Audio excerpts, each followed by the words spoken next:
It's the Syracuse Titans, the 14th seed in the 6A Baseball State Championship Tournament, taking on the 6th-seeded Riverton Silverwolves in our last matchup of the first day of bracket play here at UCCU Field. Hello everyone, JT Wistersill with you on the call tonight for what should be a fantastic game. It's our fourth game of the day, as I mentioned. The winner of this one goes on to play American Fork, who just knocked off Westlake 9-3. The loser will face off against Westlake in that loser's bracket game. It's our first game of the day tomorrow. That one's scheduled for 11 o'clock. That showdown between the Westlake and the loser of this one, and it will be an elimination game too. So it will be interesting to monitor the outcome of this one. Riverton comes in this one 18-5 on the season. Last year's state champions earned the 6th seed for Syracuse. They were 15-14 and secured the upset over Fremont in a 3-game series victory that we will dive into later on. But while we have an opportunity, I want to give you the lineups. First, talking about the Titans. For Riverton in the field, it's going to be Cooper Hansen gets the start on the mound, then Caden Allred at catcher, Alex Vernon at first, Dylan Tullio at second, Steric Moritz at short, Drake Purcell in left field, Remington Robbins in left field, Easton Hicks in center field, and Carson Moody in right field. As for the bats for Syracuse, it'll be Austin Burton, followed by Tatum Martin, Brock Hopkins on deck, with Target Hamblin batting at the cleanup spot. Carson Mills will bat fifth. First ball delivered is a strike. Jake Hopkins will bat sixth, followed by Isaac Turley, Kyson Curtis, Dawson Raymond, and Dom Jontakis at the pitcher for them. This one fouled off, unplayable.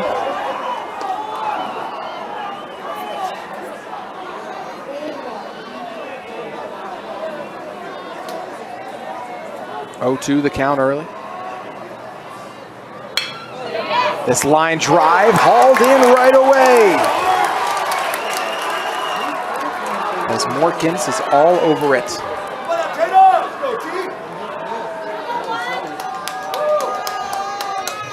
Morzingo makes the grab. The first out of the day as he retires Burton. On the line drive.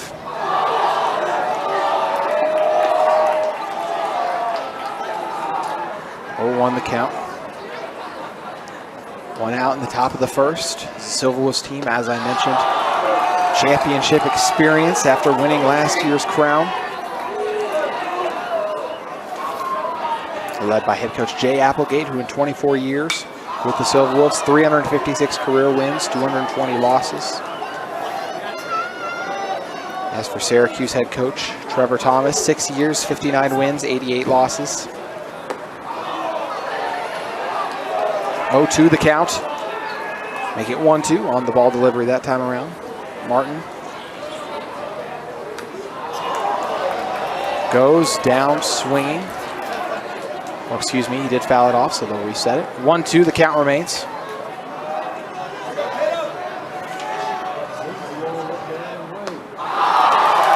And then they're able to retire him just a pitch later. The Silverwolves dugout and fans are vocal here early. 2 outs already. Cooper Hansen has his first strikeout of the day. Brock Hopkins now due up. Delivers the first ball high.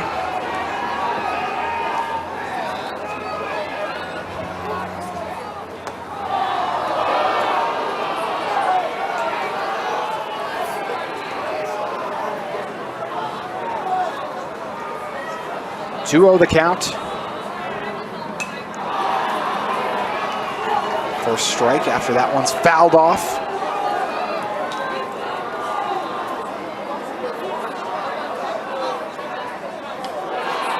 Hopkins, the second baseman, now sits ahead and count 3-1 after a couple off-target deliveries. from Hansen. No leadoff hitter has yet to reach base today. But Hopkins able to reach base via the walk there. Taggart Hamblin now due up. This could be our first time today as well. We've seen any team make it beyond their first 3 batters to begin play.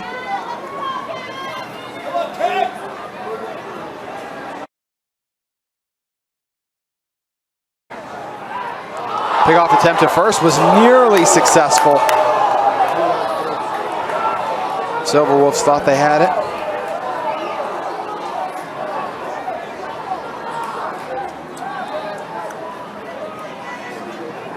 Hansen already with 1 strikeout. Another pickoff opportunity. And that time, well, actually they'll call a balk. Wow. So what I believe is a balk. An unfortunate sequence of events for the Silverwolves.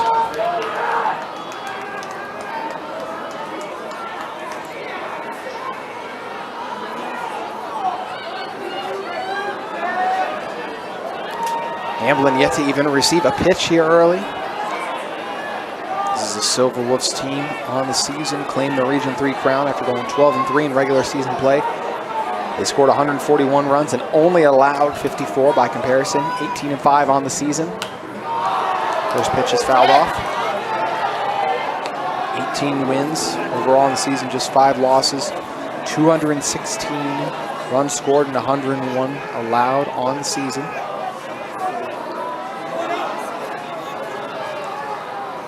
As for Syracuse, they finished smack dab in the middle of the pack in Region 1.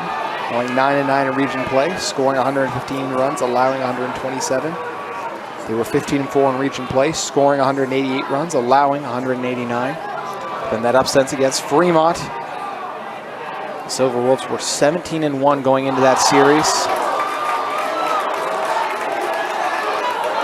And they were able to claim the upset and find themselves in this position. Hamblin currently trails in the count 1-2. With Hopkins at second. And another strikeout, 2 to begin the night for Cooper Hansen. Silverwolves on the offensive when we return to UCCU Ballpark on KSL Sports Rewind. Rain coming down here at UCCU Ballpark. We turn it over to the bats of the Silverwolves in a moment, but first want to give you the lineup defensively for the Titans. Tatum Martin at catcher, Taggart Hamblin at first, Brock Hopkins at second, Isaac Turley at third, Burton at short, Jake Hopkins in left field, Dawson Raymond in center field, and Kyson Curtis in right field with John Atticus on the mound for the Titans. Riverton, Caden Allred will lead off, Zach Edwards on deck, Drake Persall batting third with Alex Vernon batting cleanup. Dylan Zulo will bat fifth, followed by Carson Moody, Remington Robinson, and Cooper Hansen and Easton Hicks round out the order for the Silverwolves.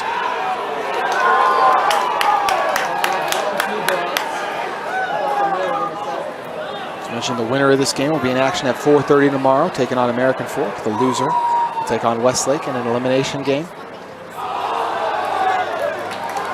1-1 the count.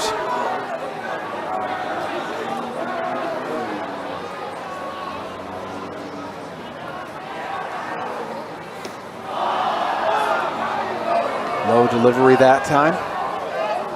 The Silverwolves dug out extremely vocal here early.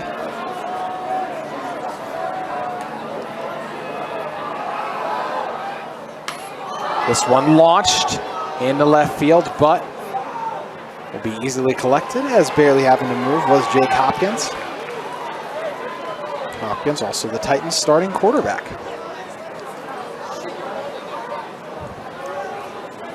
That'll bring up Zach Edwards in a moment with 1 out. This dude looks like a man.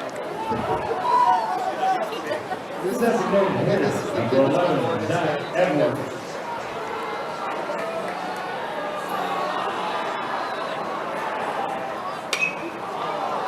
Ball's fouled off. Looks like it's going to be unplayable, but still gave good effort that time around.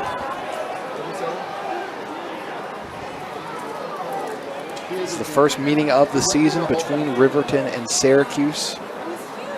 Syracuse, as I alluded to a moment ago, did have a very improbable path to reach this position. Count goes to 1-1. During the regular season, they lost to Fremont 4-1 in the first game, 9-2 in the second, and 6-0 in the final contest of the regular season that those teams faced off against one another. 2-1 now, the score. Also rain beginning to come down heavier in the field to play.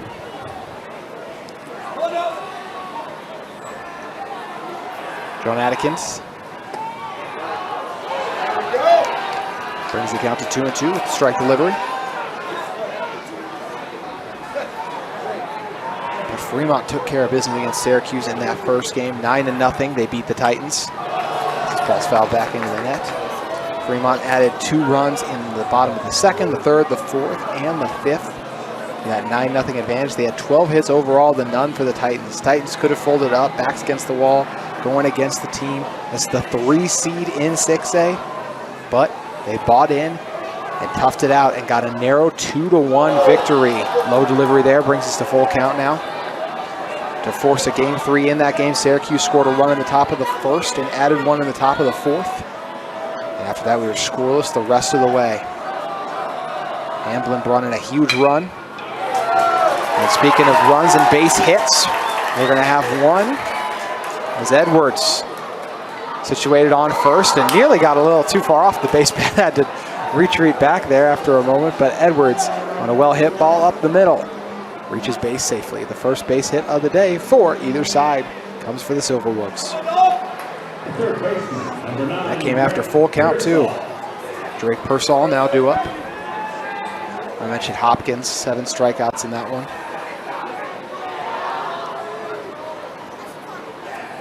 Pitching was sensational by Hopkins. And then in that final game, the 6-2 victory that allowed them to secure the upset at the Silverwolves. Syracuse got off to a hot start and never looked back. They scored at least 1 run in the first 4 innings. In fact, they scored 2 in the top of the first.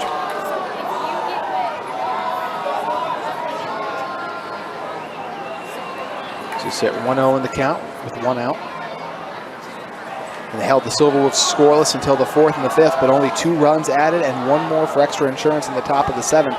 Ended the Silverwolves' strong season. Fremont finished the year 22-5, while Syracuse continues to fight on and finds themselves here. Raymond, Martin, Hopkins, and Hamblin all brought in a run or 2 in that contest, as an unsuccessful pickoff attempt is delivered to help Syracuse fend off the Fremont Silverwolves and find themselves in this game. John Atkins delivers a ball just to the outside. 2-0 the count now.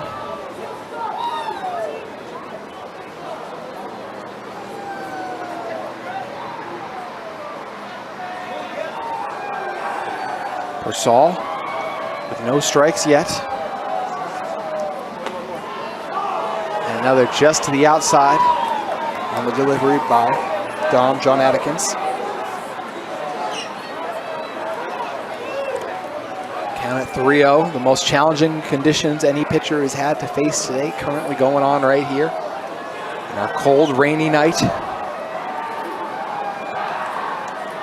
Pickoff attempt down to first, unsuccessful again.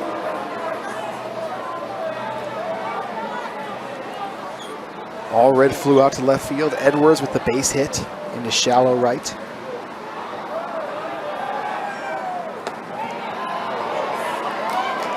First strike of the at-bat delivered that time by John Atkins.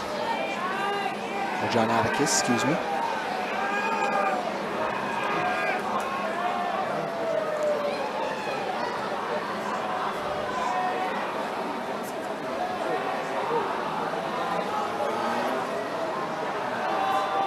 On the count. And it's fouled off. Edwards was ready to fly on contact. Because of the foul off, we've now reached full count for the 2nd straight batter.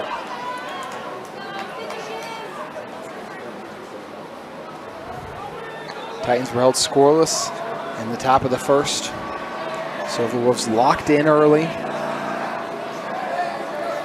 Looking to pour some runs on, just like the pouring rain coming down at UCCU ballpark.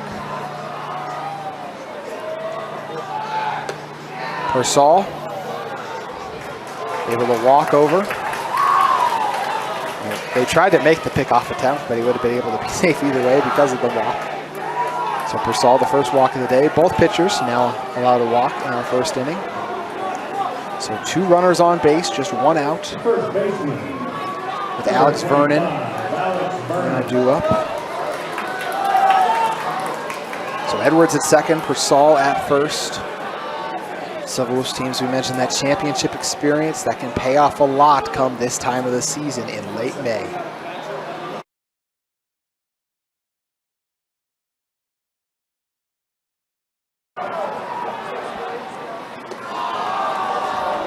High delivery by John Atticus.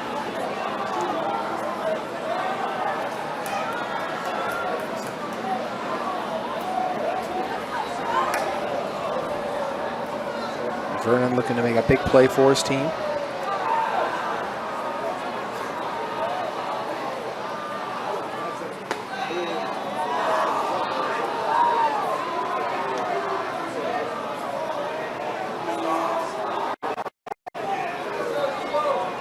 (2-0) the count.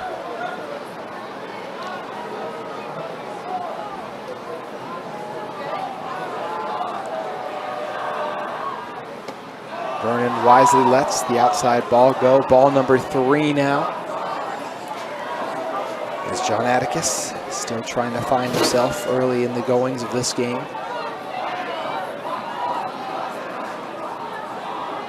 3-0 the count.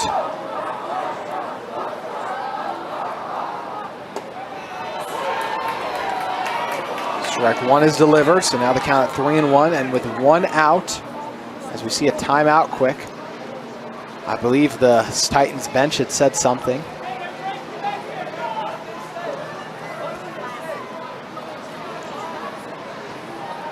Can't hear everything going on up here in the booth, obviously, but there's a discussion going on at the moment.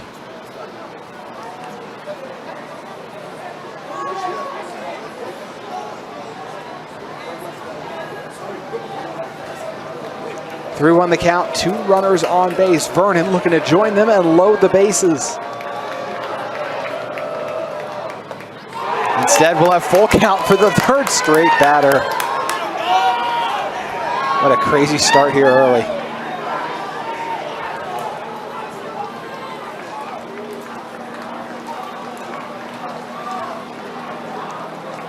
Full count.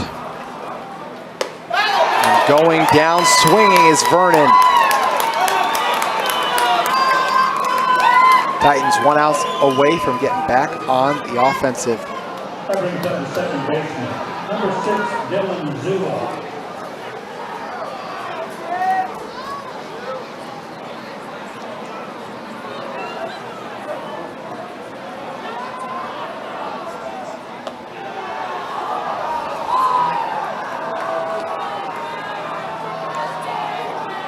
Bring up Dylan Zulo. Zulo looking to bring in some runners here. Instead, he'll foul it off to bring the count to 1-1. How about that? 3 straight batters reaching full count. It'll be interesting to see if Zulo does so here. As a reminder, the loser in this one set for action right away. Just a little over 12 hours away from right now at 11 a.m. Our first game of the day. The loser of this one takes on Westlake. Then it'll be Pleasant Grove taking on Bingham in our second elimination game. And American Fork taking on the winner of this one in our first winner's bracket game of the 6A Baseball State Championship Tournament. Strike 2 is through. So Zulo in danger of being the 2nd consecutive strikeout that John Atticus acquires here early.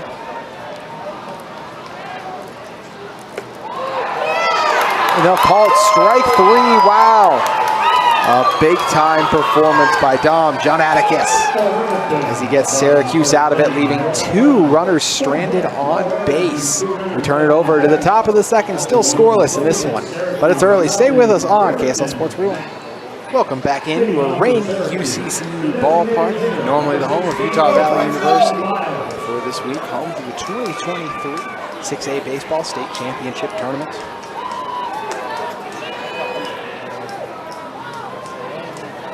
Riverton left 2 runners stranded on base, and now they're back on the defensive.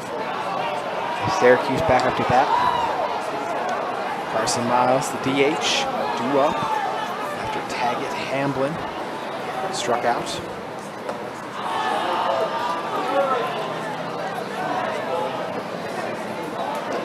1-1 the count.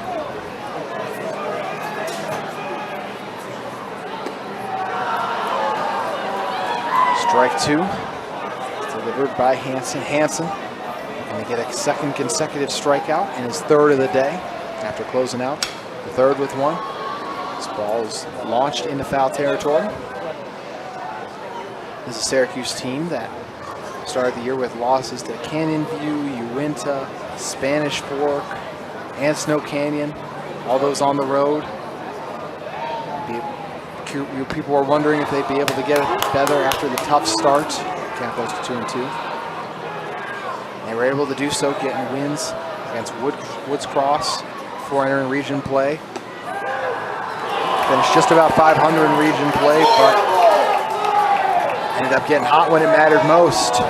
Miles goes down there watching for strike number 1.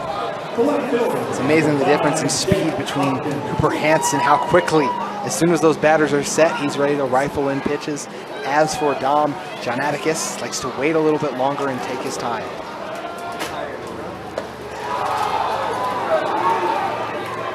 Strike 1 delivered by Hanson. Jake Hopkins, Titans left fielder, now due up, and he's quickly fallen to 0-2 in the count. And Syracuse really struggling with Hanson here early. Could be 2 outs. Instead, it could be a base hit, but it's fielded cleanly by Mazzano. And he gets it over to first, but not in time. The speedy Hopkins beats the throw.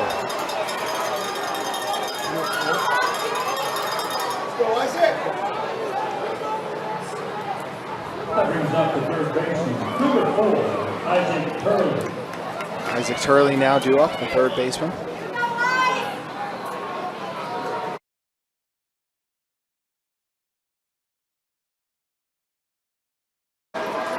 Turley now due up.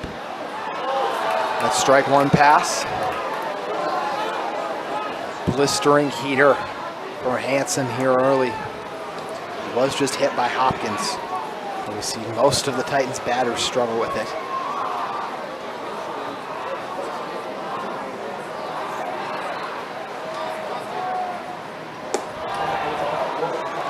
High delivery on that foul.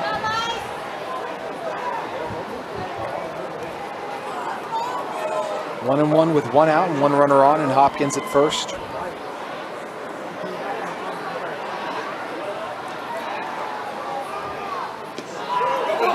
That one squeezes away from Allred, and it allows Hopkins to easily make it over to second.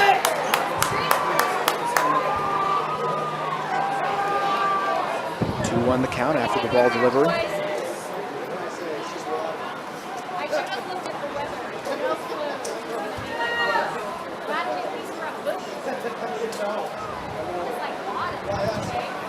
Turley waiting the delivery.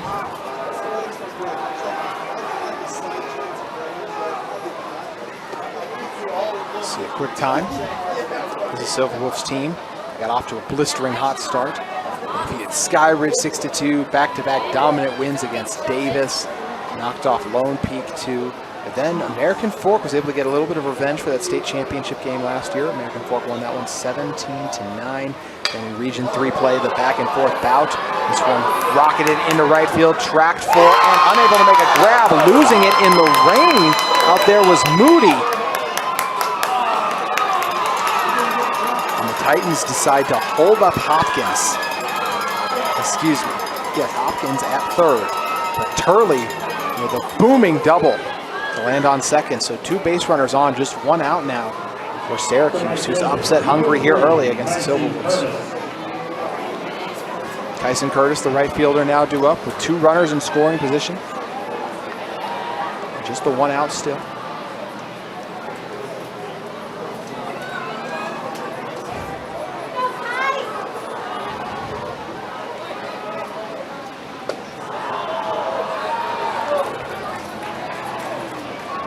That's the first pitch past him.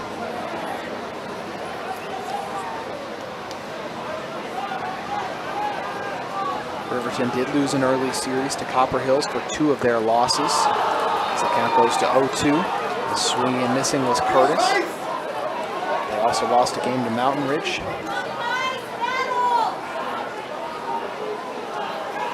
And then in postseason play, we're able to defeat Lone Peak. 2 straight games, 11-10 and 14-4. A diving grab made in spectacular fashion, and another out made over at third, courtesy of a force out. Wow, what a turn of events for the Silverwolves. A dynamic double play wouldn't have been possible without the Mazzano diving grab at short. That moves us into the bottom of the second. Riverton making plays on the defensive end.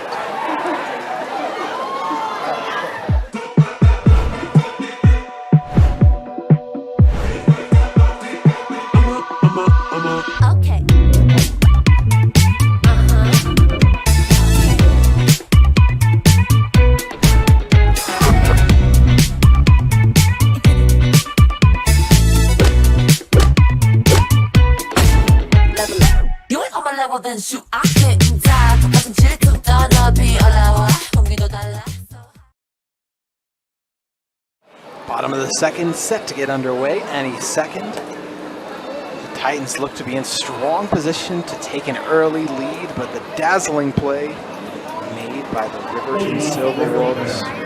So Stein and Zingo make the diving grab at shortstop. And then got it over to third in the nick of time to make the double play and get Riverton out of the inning, surrendering no runs. Due up for the Silverwolves is Carson Moody, Remington Robbins, and Cooper Hansen.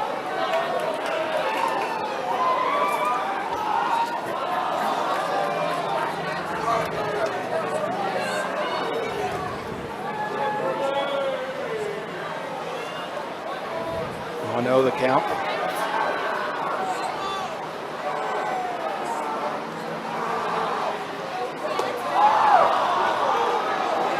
Outside delivery. Leads to 2-0 now. As Dom John Atticus was leading the mound in our previous inning as he prepares to fire in the next pitch.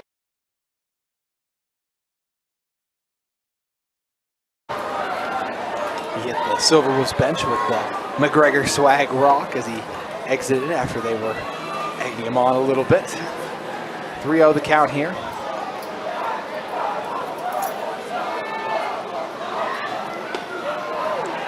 First strike delivery of the inning as Moody allows it to pass. It was back-to-back strikeouts by John Atticus. He Silverwolves stranded on base. And a stretch in that first inning where he went 3 straight batters where he reached full count.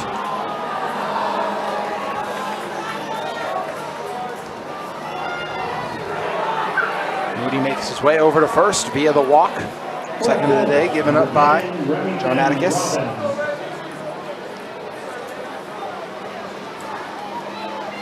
Some low-scoring games a lot today. A few high-scoring ones too. Mentioned our first game of the day, one that kind of put us behind schedule. That's part of the reason this one is being played so late. It was a 1-0 game that wasn't resolved until the bottom of the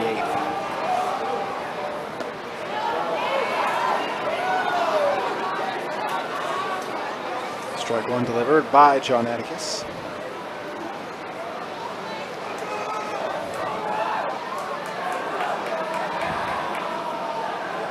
Robinson waits the delivery.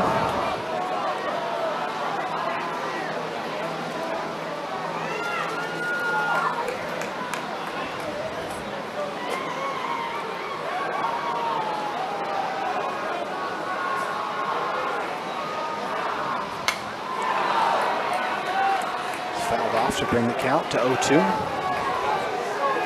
Riverton was 25-8 last season on an impressive run in the postseason tournament.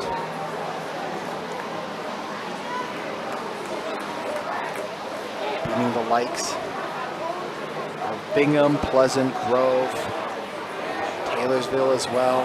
Also defeating Layton in competitive fashion.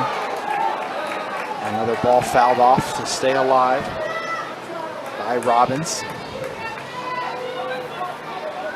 As we said, American Fork won that first game 3-2 over the Silverwolves, but then Silverwolves poured it on in the second 18-8, and then used an 8-3 advantage in the final game to claim the 2022 state championship.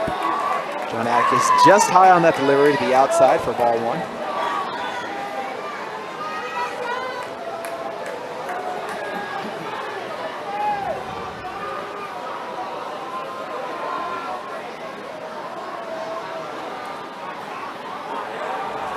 Robbins.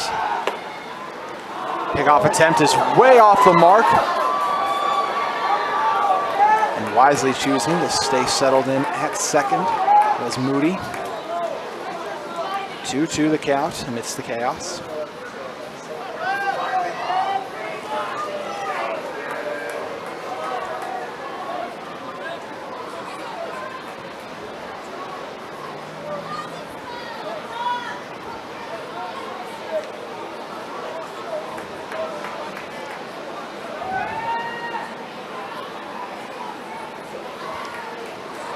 Robbins, 2-2 in the count.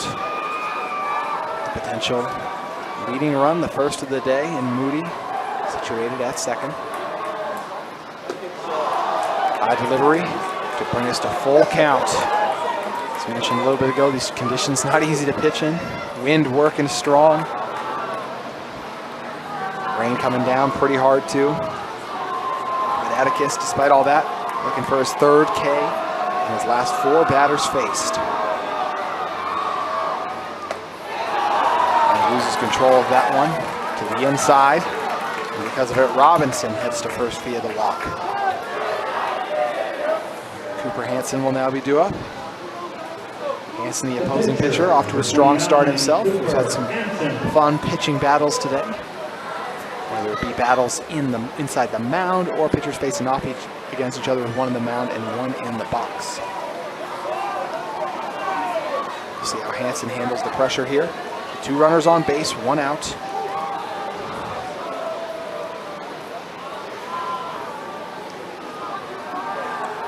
Hansen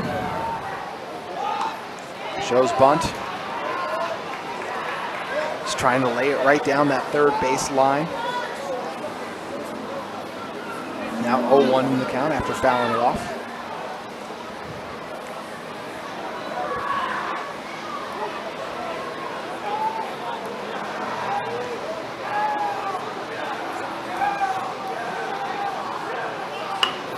This bunt successful. It's a foot race over to first and barely able to win it in the nick of time for the Titans. As Hansen is retired, but his bunt was successful and advanced both runners. 2 outs now in the inning.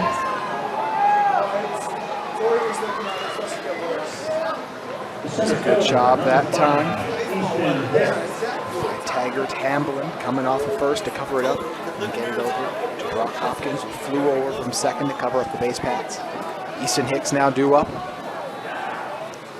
Hicks rips one in the right field, and it's going to drop.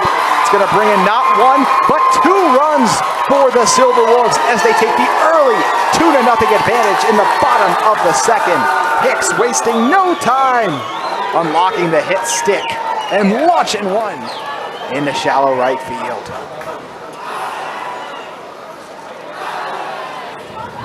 It's the 9th batter in the order with the biggest play so far today, as it's a 2-0 Silverwolves advantage here early. That'll bring it back up to Caden Allred. Last time we saw Allred flew out into left field.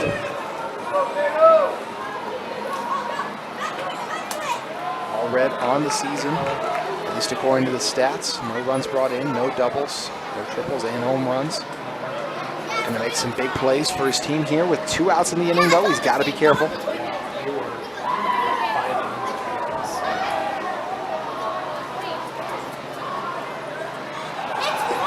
All red. That was the first pitch to pass in. Is in the dirt.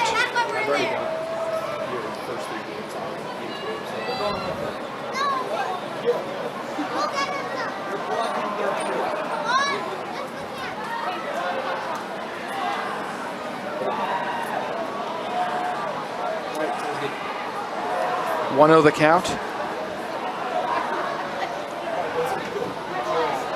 All red. And diving safely back to first is Hicks.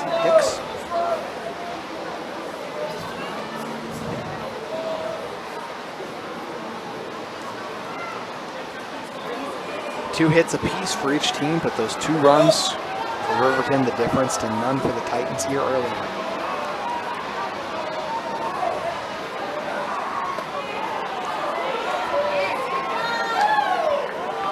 With the dead center delivery for strike number 2.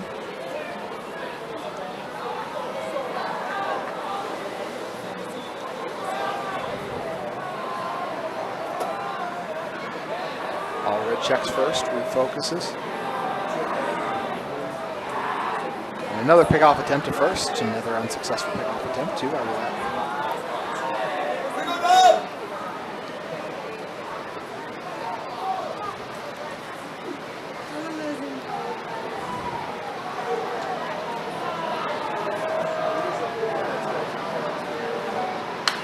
This one launched into center field, going high, and an opportunity to collect it by Raymond.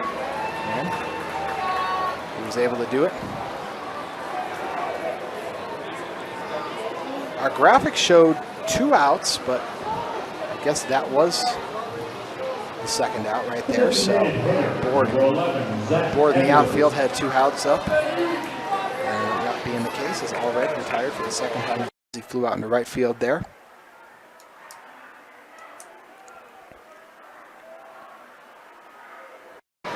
They are correct. I believe that was just the second out, so the board operators and myself had it incorrect. So 2 outs now in the inning. Going for second and sliding in safely that time. He slid over the bag, but able to keep his hand on it. Wisely was Zach Edwards. Edwards, 22 runs brought in on the season. He's tied for the most on this Silverwolves team. Also has 10 doubles, 3 triples, and 2 home runs. Those pickoff attempts are going to be tough to come by in this game, just because behind catcher to home, you just got behind catcher going all the way to second. It's just a long way to go, especially in these weather conditions. And as I mentioned, it is continuing to pour here. 2-0, the differential for ball and strikes. Last time we saw Edwards, he reached base after notching the first hit of the day when he lifted one in the shallow center field.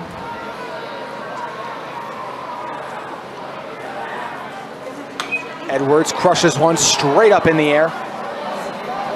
Called for and collected. Tatum Martin from the catcher spot makes the grab. Leaves the Silverwolves stranded on base, but 2-0, damage done. We shift into the third. Riverton in front. Third inning set to get underway here shortly. And it's the Riverton Silverwolves who currently lead the Syracuse Titans 2-0 through 2 innings so far. Titans will welcome Dawson Raymond up to bat, the center fielder, and then they'll turn it back over with Austin Burton and Tatum Martin representing the top of the order for them as they look to get back into this one. Currently trailing at the moment.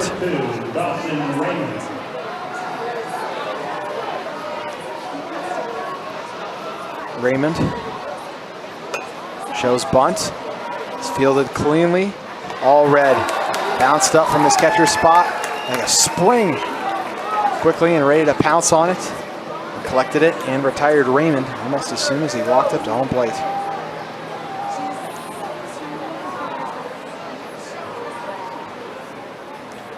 That'll bring up Austin Burton once again. Burton was retired. On a long line drive. Over to short.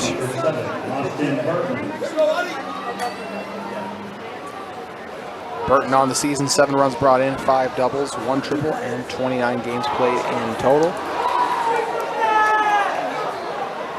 2-0 the count now, as always. Hansen wasting no time delivering those pitches.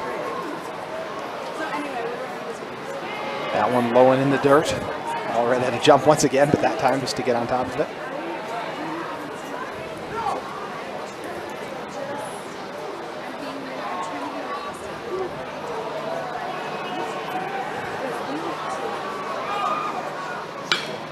This ball lifted in the left field, and it'll take a bounce before it's collected. Going for it, and deciding to turn back rather than risk it close. And at second is Austin Burton.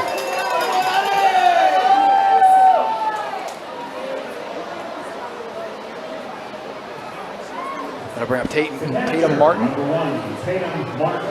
Martin on the season, 12 runs brought in, 9 doubles, 1 triple, and 29 games played overall.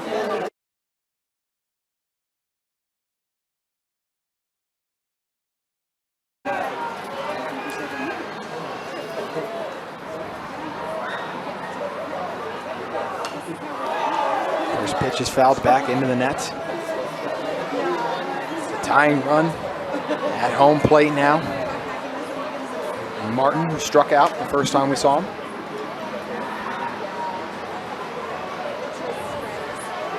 Martin and the Titans trying to continue to find the momentum they found in their successful series upset against the Silverwolves. Still crazy to think they didn't score a run in that first game and then were able to come back and respond with 2 straight victories. 1-1 the count.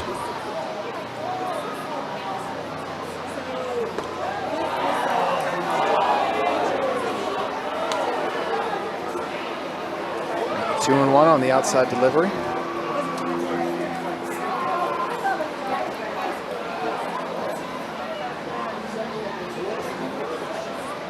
Martin dodges that one to the inside, brings the count to 3-1. Hansen looking to get back on track, hasn't walked anyone since the 3rd batter he's faced in Hopkins.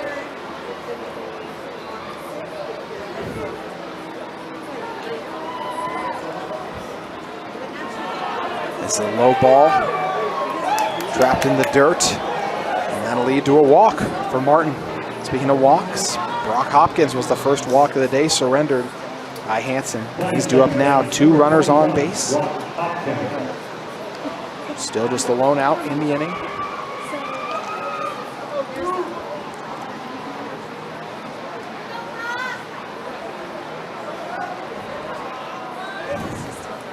Hopkins on the season, 9 runs brought in, 4 doubles, 1 home run. Hansen high on the first delivery. Syracuse currently with 3 hits to still just 2 for Riverton, but of course that one from Hicks being the difference as it drove in 2 runs for the Silverwolves.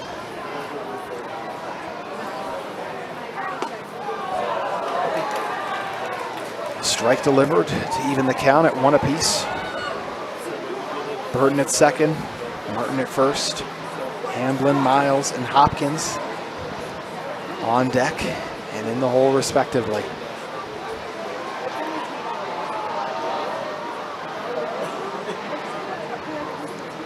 Hansen shows bunt. Excuse me. Hopkins shows bunt, but then pulls back. 2-1 the count.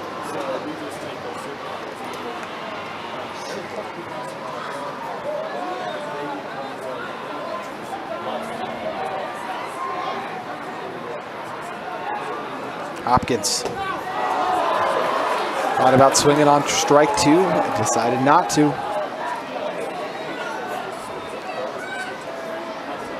Silverwolves got out of the previous inning, leaving runners on base. Looking to strand a few more Titans here. The 2-2 delivery, Hansen. So it's fouled off, so we'll do it all again.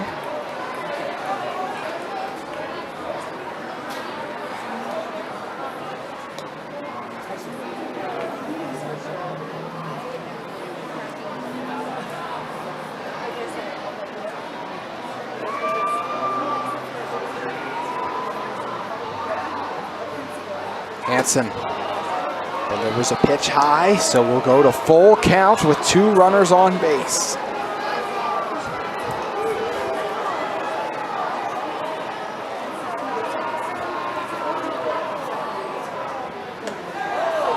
The outside delivery by Hansen means the bases are loaded with just 1 out.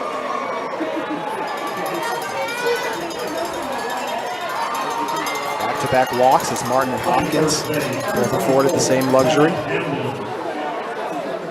Taggart Hamblin now due up. He struck out in his first plate appearance.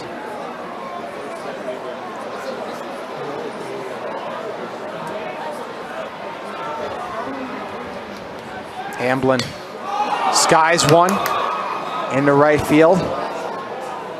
It's collected, but going home is Burton.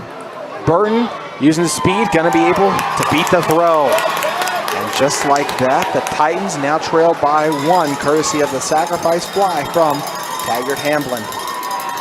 For Hamblin, that's his team-leading 32nd run driven in on the season. That's right, 9 doubles and 2 home runs. Won't raise either of those stats there, but does bring in a run, a much-needed one. Number 16, Carson Miles. And it also allowed Martin to make it over to third, so the tying run now over on second. Or excuse me, now over at third. Miles struck out in his first plate appearance.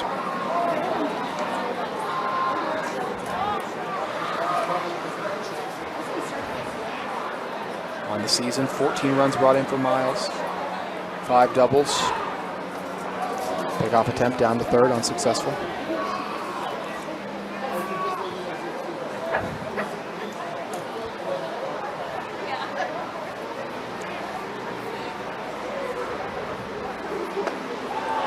Hansen finds the zone for strike number 1.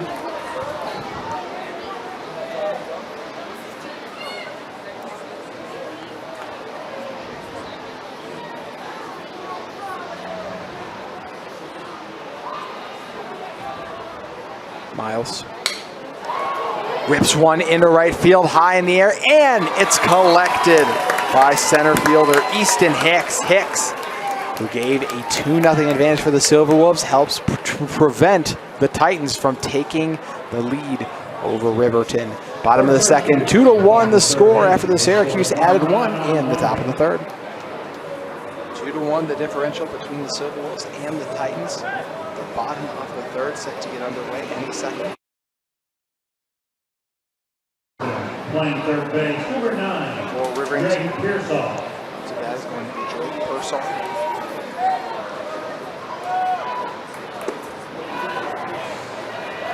It's 0-1 in the count after swinging at the first ball.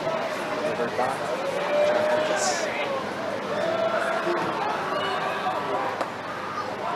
Side delivery that time for ball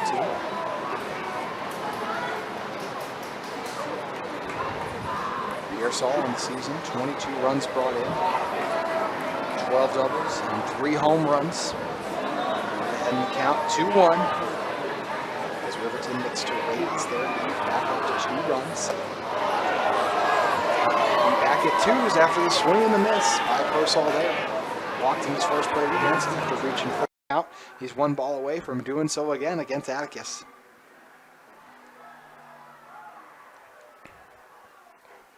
Swinging and missing is Pearsall as he is retired.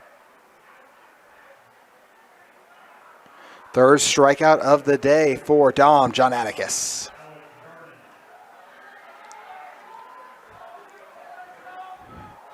Alex Verdon now due up. Vernon struck out the last time we saw him.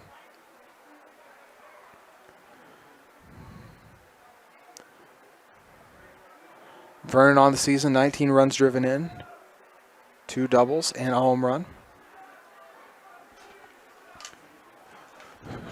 Rain still coming down pretty heavy out there, along with the wind still whistling.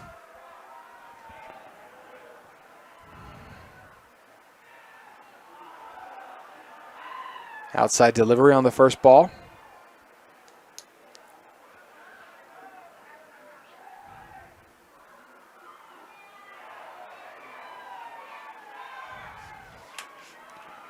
One and one the count.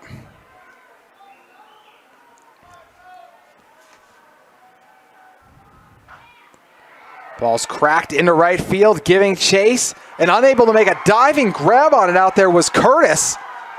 And it's going to turn into a double for Vernon. Vernon making plays for the Silverwolves.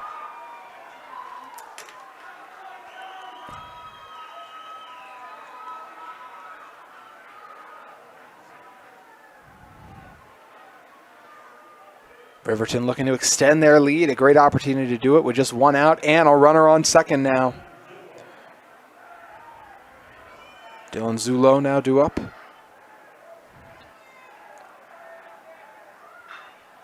Zulo launches one. Down the third baseline.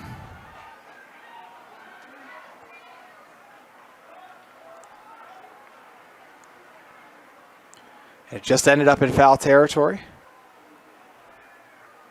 Or excuse me, was actually caught and collected. It was hit so quickly, I lost it with my own eye. So just like that, 2 outs now. Zulo retired just as quickly as he's made his way there. He brought 19 runs in on the season, had 8 doubles, but unable to do anything. Moody now due up. Had a walk the last time we saw him. Moody on the season, 14 runs brought in, 2 doubles. 0-1 the count.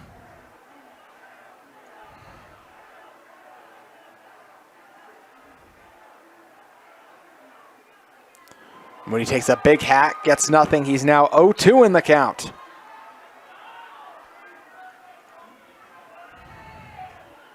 Each team with 3 hits apiece.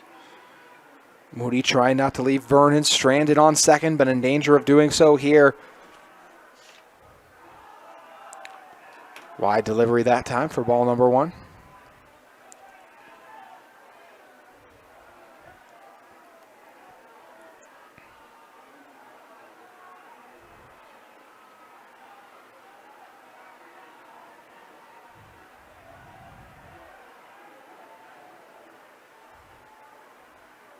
One, two, the delivery. And it's fouled off. Fighting to stay alive is Moody.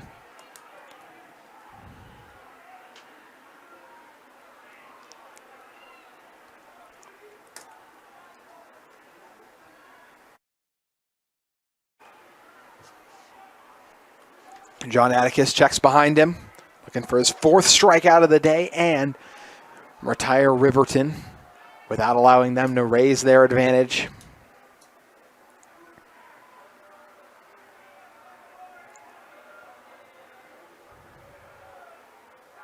Pickoff attempt down to second, unsuccessful. So the count remains at 1-2.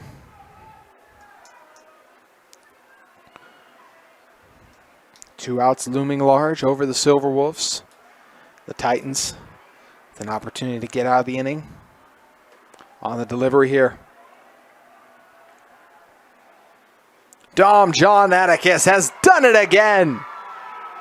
He leaves a runner stranded on base and gives Riverton and forces Riverton back to the defensive end and brings the Titans back up to bat as they look to break through and take a lead. Jake Hopkins, Isaac Turley, and Kyson Curtis all due up for the Titans, who are looking to break through and retie this game up. Top of the 4th. Action has arrived here at UCCU Ballpark. Appreciate all of you who have stuck it out with us today at various points. And we'll be back with you tomorrow for 4 more exciting games on deck.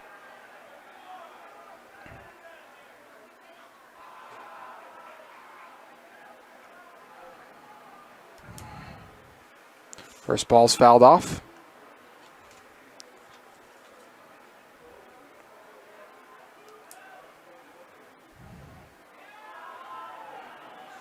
The outside delivery brings the count to 1-1.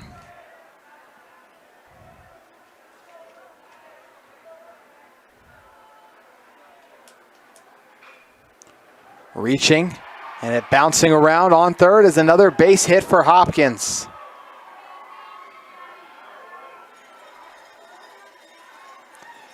Hopkins has been a force for Syracuse all season long. Overall, 9 runs brought in, 4 doubles, and a home run, and lands on base after that well-placed ball that bounced off third base. Isaac Turley now due up.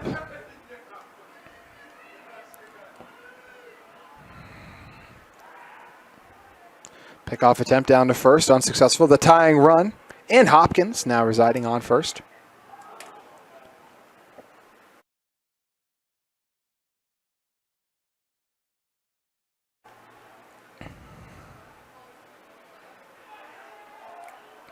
That delivery slightly high that time.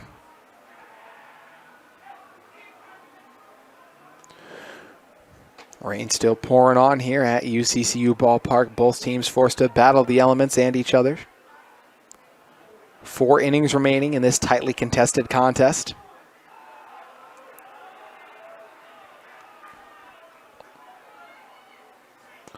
Count moves to 1-1 on the strike delivery.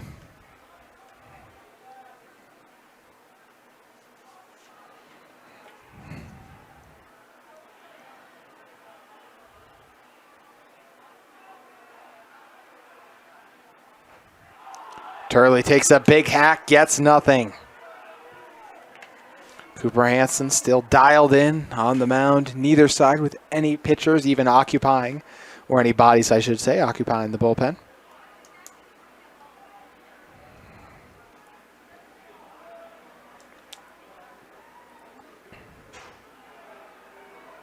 Outside delivery brings the count to 2-2. Turley, the last time we saw him, ripped one into right field. Overall in the season, Turley's brought in 8 runs, has 2 doubles and 2 triples, but no homers on the season. Now would be a perfect time for one of those. Instead, he fouled it back off his body, so the count will remain at 2-2.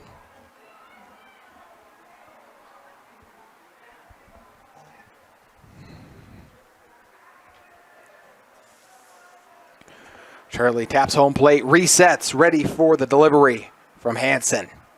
And he goes down swinging. Look at the heat. It may be a cold night out here in Orem, but Hansen continues to bring the heat on the mound.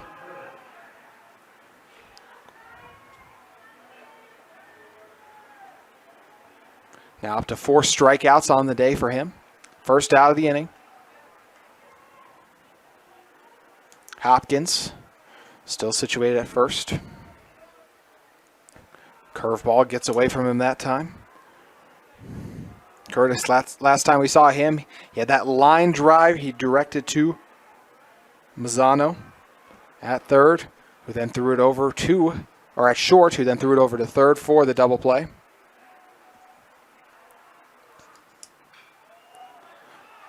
It's fouled off.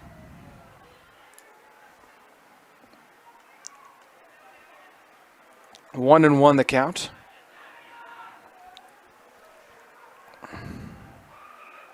Curtis with 11 runs brought in on the season and 2 doubles. Awaits his delivery. Takes a hack and gets nothing. 1-2 the count now shifts.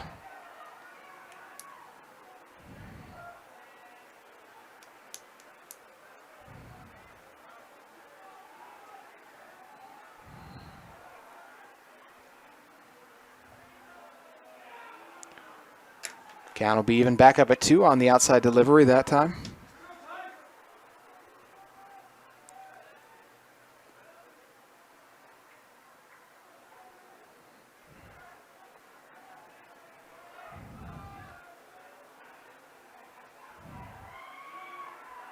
Pickoff attempt down to first, unsuccessful.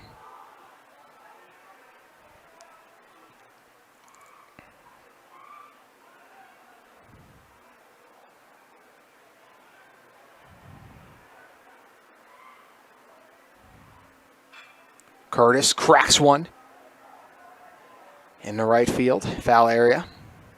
So 2-2, our count remains with just 1 out. It'll be Curtis, then Raymond, who's in the hole, and then we'll turn it back over to the top of the order as play rolls on here at UCCU Ballpark.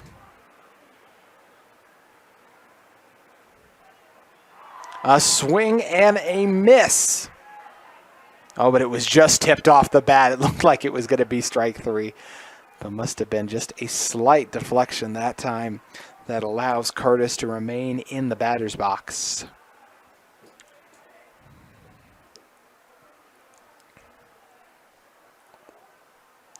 Curtis looking to join Hopkins on base. Hanson is hit. The chopper fielded cleanly, and the force out at second is successful. They won't be able to make the double play and get it over to first, but on the fielder's choice, Bazingo decided to turn it over to Zulu at second.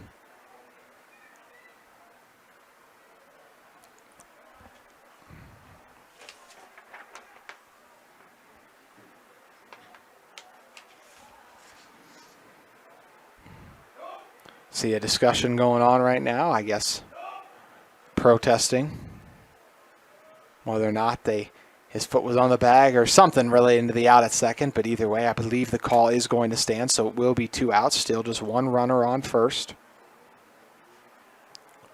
No meeting of umpires necessary, as that'll bring up Dawson Raymond. Raymond on the season. 8 runs brought in. 2 walks, 2 doubles and 2 triples, but no home runs on the season. This one's fouled back into the bleachers. Came in hot, but luckily didn't collide with anyone. 0-1 the count with 2 outs. Titans have been on the cusp every inning of generating some offensive momentum with a hit and putting runners on base, but just haven't been able to close it out as of late. Slow rolling chopper fielded cleanly. That's not an easy play off the bounce, but Alex Vernon over on first made it look that way, and he's able to return the Silverwolves back to the bats. When we return for the bottom of the 4th, you're watching KSL Sports Rewind.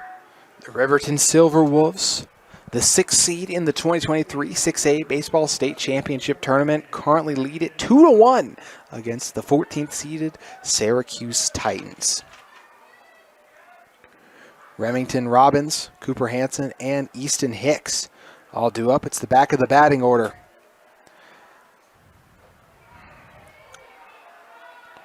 Strike 1 is delivered by John Atticus.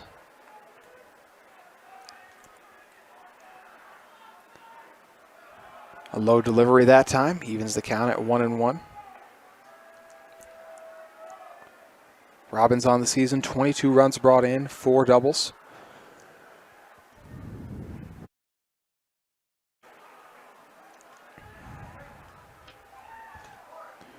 Two 2-1 the count. Rain continues to pour on. Shout out to all the fans who've stuck it out here at UCCU Ballpark.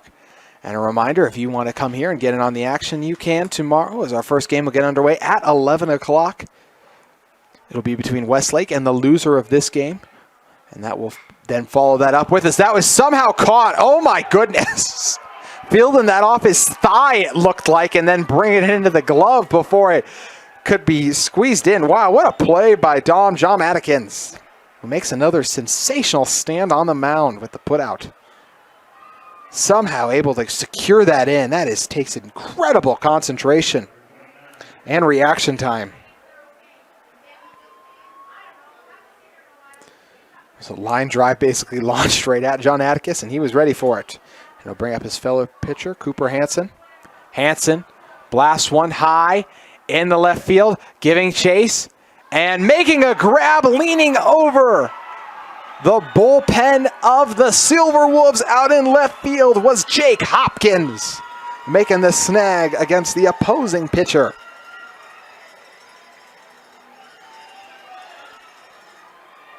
And just as quick as the inning started, that's 2 outs already now for Riverton, who's in danger of going scoreless in back-to-back innings after putting up 2 in the bottom of the 2nd. Now I'll bring up Easton Hicks. Hicks on the season, 7 runs brought in. That number's now up to 9 after what he did in his previous at-bat. Hanson brought in 21 runs of his own, but didn't get an opportunity to get out there after the sensational stand we just saw. If the Titans do want to win this game, they're going to have to do it while beating Cooper Hansen on the mound, though, and he is 7-0 on the season, an extremely impressive record.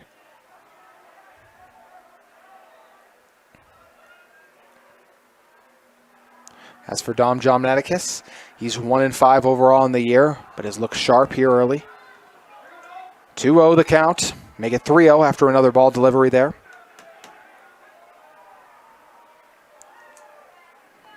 Hicks, last time we saw him, drove in those 2 runs after we rocketed one into right field. He shows bunt, pulls back. Strike number 1 delivered. All red in the top of the Silverwolves batting order, due up.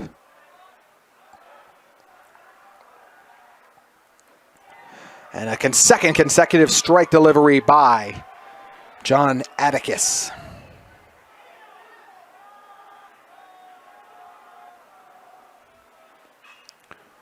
Hicks fouls this one off, unplayable. Full count with 2 outs in the bottom of the 4th. Both team offense has gone a little cold here in the 4th inning. We haven't had a scoreless inning since our 1st inning, with Riverton adding those 2 runs in the bottom of the 2nd and Syracuse adding a run in the top of the 3rd. Hicks fouls another off.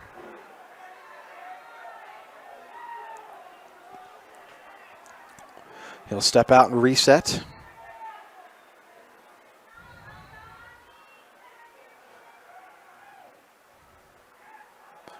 Then the low delivery there allows Hicks to head over to first via the walk.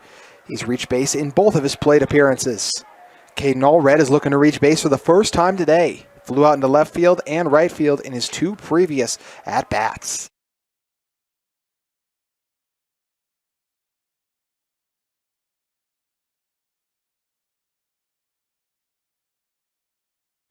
The Silverwolves catcher has been sharp behind home plate early, now looking to get something done while standing over it. John Atticus delivers the first strike.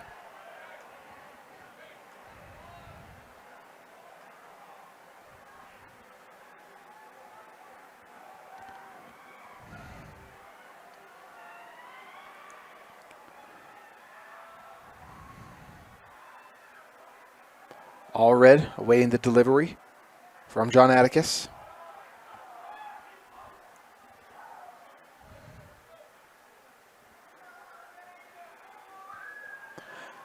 Titans looking to hold the Silverwolves scoreless for the 2nd consecutive inning and then give themselves a chance to tie this one up in the bottom of the 5th. Or excuse me, top of the 5th. 0-2 the count.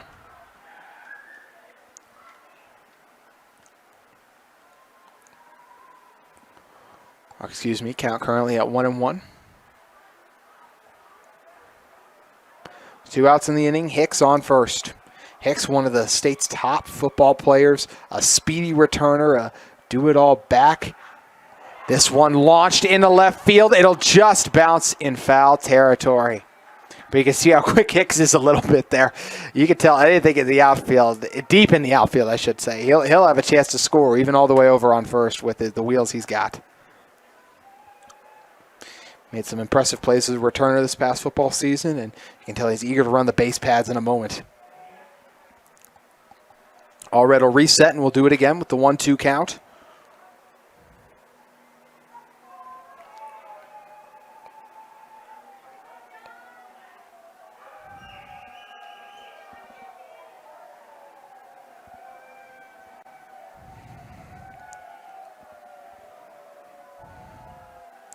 Allred awaiting the delivery. He lets the low pitch pass, and Hicks easily slides into second, and as we've seen so many players do, actually slides over second base and has to stretch out his hand to keep a body part on the base pad to allow himself to be safe. So Hicks successfully steals second. 2-2 the count now, facing Allred as he resets. John Atticus looking for his 5th strikeout of the day.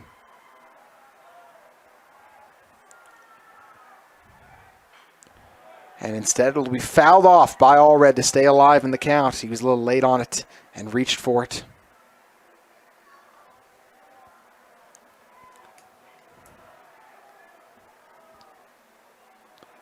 The 2-2 count with 2 outs.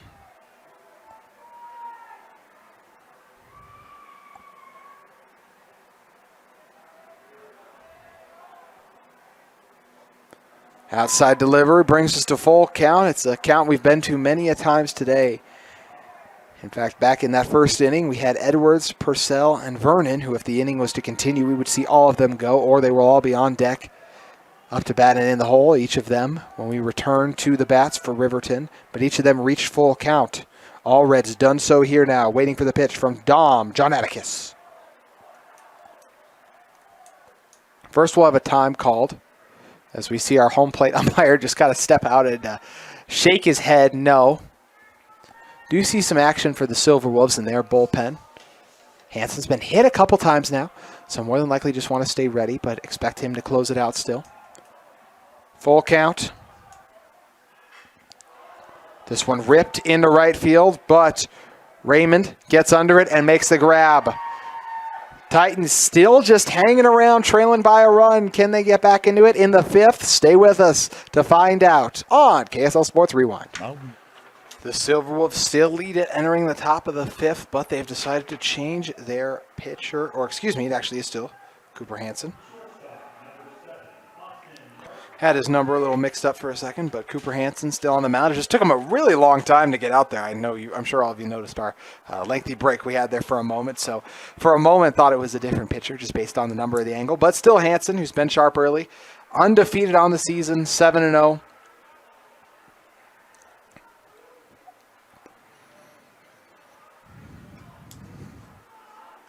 Facing off against, or was it misfielded? It was Austin Burton right away, but then Burton misplayed it. It looked like Burton was going to be able to collect the line drive, but instead, that's a runner on base.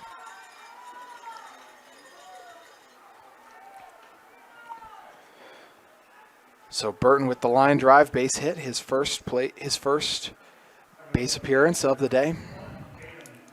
Tatum Martin now due up. Or excuse me, he also in his previous at-bat had a line drive. He rocked into center field.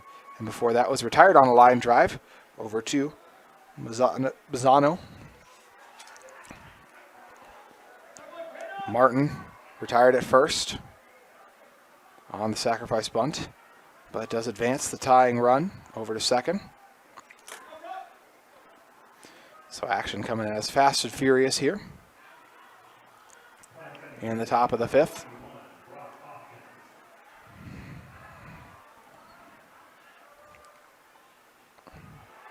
That one deflected off the foot of Hopkins. So he walked at his 2 previous plate appearances, and that time was just hit by a pitch. Now bring up Taggart Hamblin, who struck out in his first plate appearance and then had a sacrifice fly. He drove out into right field to bring in the first run of the day.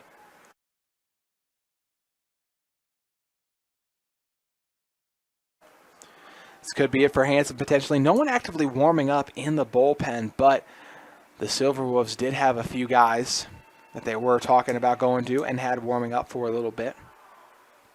But at the moment, it looks like Hansen's going to stay out there.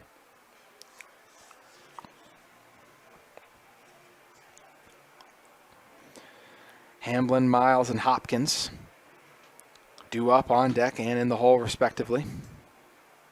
It's a Riverton team that's eager to repeat as state champions. And they would have a rematch set with American Fork if they were able to get the win here.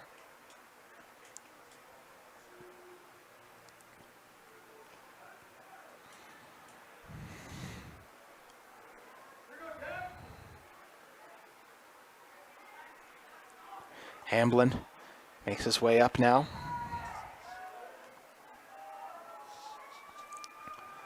Hansen's gotten his team out of a few jams early on today.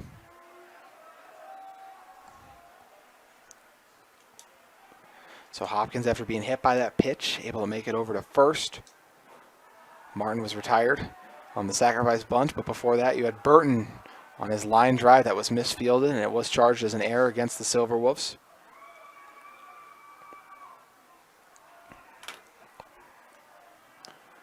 1-0 the count.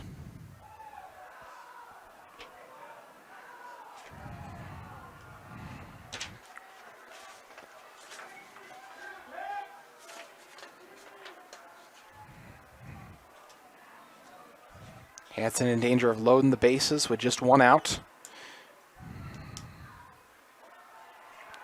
Pickoff attempt down to first. Did they get it? Wow! What incredible placement on the throw from Caden Allred. Located it perfectly right down that first base line that allowed Vernon to get his glove down there and not only catch it and have to move not even an inch maybe for the tag out. What an incredible play there as Brock Hopkins is retired.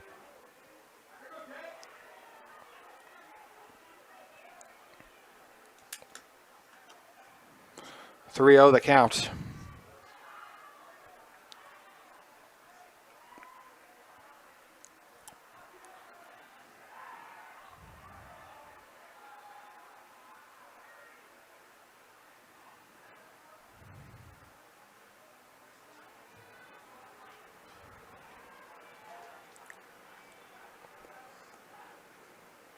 Hamblin bites on that one ahead in the count, 3-1.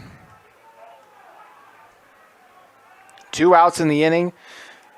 What started out so promising for the Titans has quickly turned into another scenario with 2 outs. Hansen gets Hamblin to bite on another. He's now got him in full count.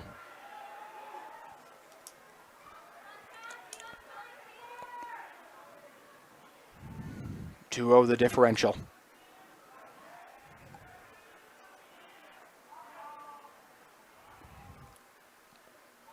And a low delivery that time brings us to full count. Was originally 2-2, so I misspoke before. As there is actually a little bit of miscommunication now. I think they are trying to say, so maybe I was correct. The fans are very emphatic about it, to say the least, about what they believe it is. But yeah, I thought it might have been 3-0 too. So, and it looks like that is what Syracuse is currently arguing over right now. And we see the Titans just very irate at that decision.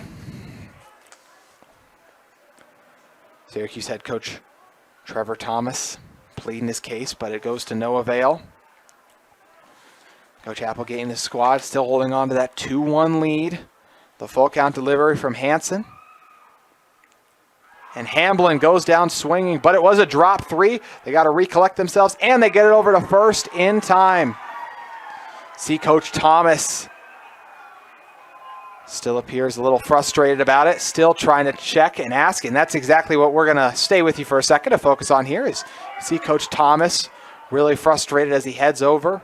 It's not going to change anything either way. Bottom of the 5th coming up in a moment. Coach Thompson frustrated, felt like there was 3 balls called, but at the end of the day, it does not matter. And we had move on to the bottom of the 5th on KSL Sports Rewind. We apologize for the lengthy delay, but there was long discussions between coaches, UHSAA, staff members, umpires, everyone discussing that kind of controversial. I mean, we up here in the booth thought it was ball 4.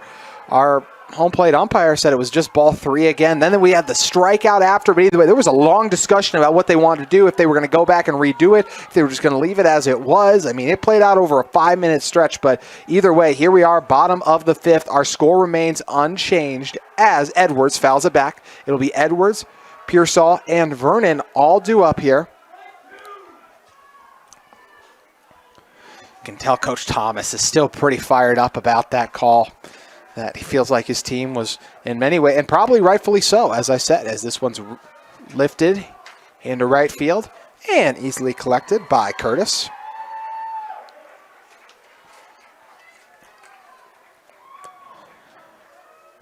I've got to imagine we'll hear from Coach Thomas and them tomorrow, making a complaint or something potentially about that decision. Either way, 1 out now in the bottom.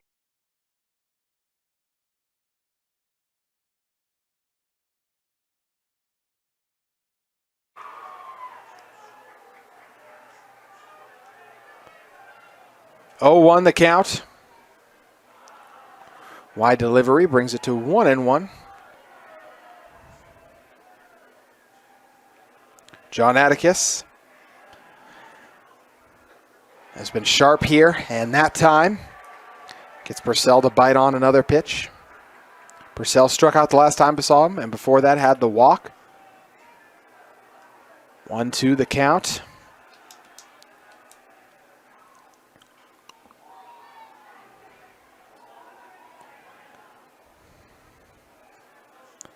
Silverwolves looking to bat just 2 more times and hoping they don't need to go again in the 7th.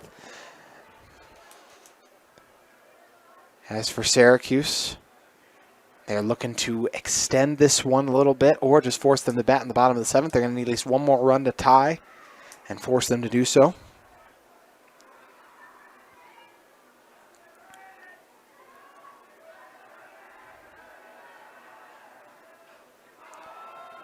It's fouled back into the net.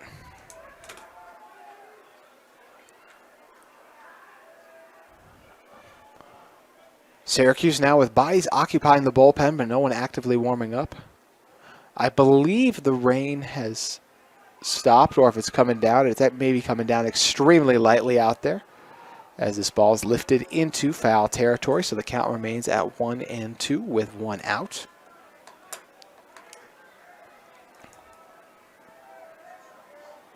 Edwards, the only batter in the top of the order so far to put a ball in play and reach base while doing so.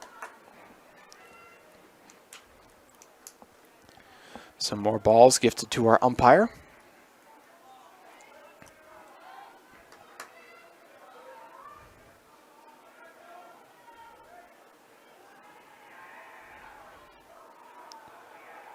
One, two, the count. And that's strike number 3. Purcell, for the 2nd consecutive at-bat, goes down. That'll bring up Alex Vernon. Last time we saw Vernon, he landed on second after launching a double into right field. He's looking for another booming base hit here, trying to mount a little 2-out rally for the 6th-seeded Silverwolves. Vernon blasts the first ball, but it's straight up in the air, flying over in the left center field, and collecting it is Dawson Raymond out in center field, and that'll do it. Probably our fastest inning so far, the bottom of the 5th. We just got 2 to play here in this tightly contested contest on KSL Sports Rewind. Back here inside UCCU Ballpark, where the 6th inning is set to get underway.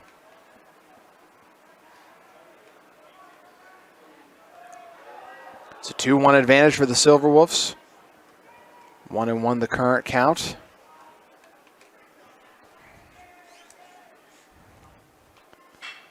Miles grounds one, and it's squeezed in, but unable to make the throw in time and on target as it escaped, but it's quickly covered up.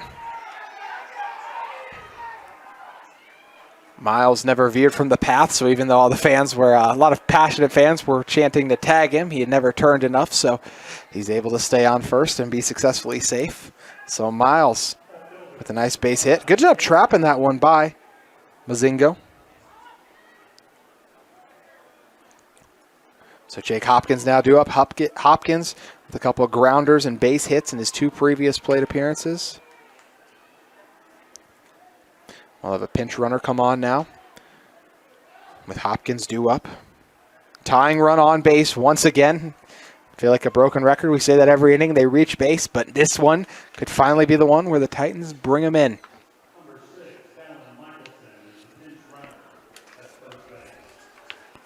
For Syracuse, it's Dallin Michelson, the pinch runner, over on first. So Michelson represents the tying run. Pickoff attempt to first. Was it successful? Oh, you bet. Michelson caught leaking off the base pad a little too far and is retired after because of it. What a great throw that time from Hansen over to Vernon. And Vernon with a successful tag out on first as the pickoff is successful.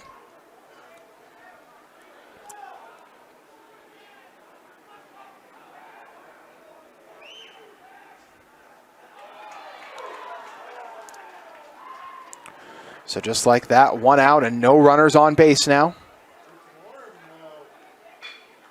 0-1 the count. This one deflects off the knee of Zulo. And it bounces all the way out into left field. What a terrible, after getting some good luck on their side, then some bad luck. And Hopkins 3 for 3 in plate appearances, as he stretches that one into a double off the infield and outfield chaos that ensued that time around.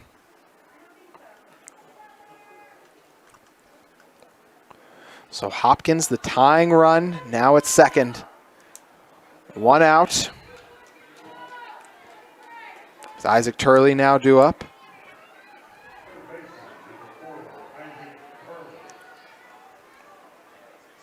Turley struck out in his previous plate appearance, and before that, ripped one into right field.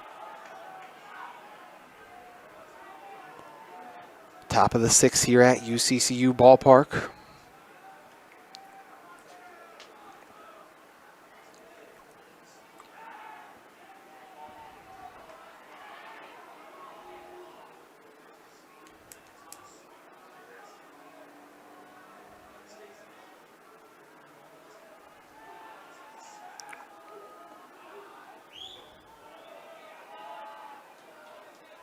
Two-0 the count. Said Hansen's given up some base hits here early, but his team's always found a way to respond. Even when the bases are loaded, they always seem to just figure out a way to get out of it. They only have 3 hits on the day, Riverton. Syracuse with 5 in total.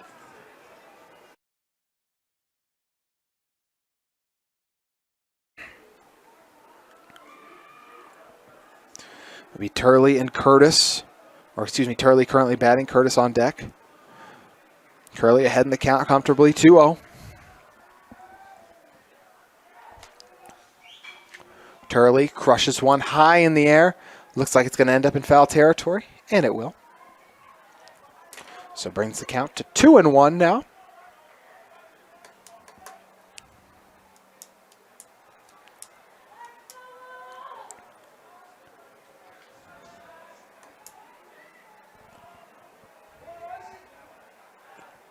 Turley ready to tee one off.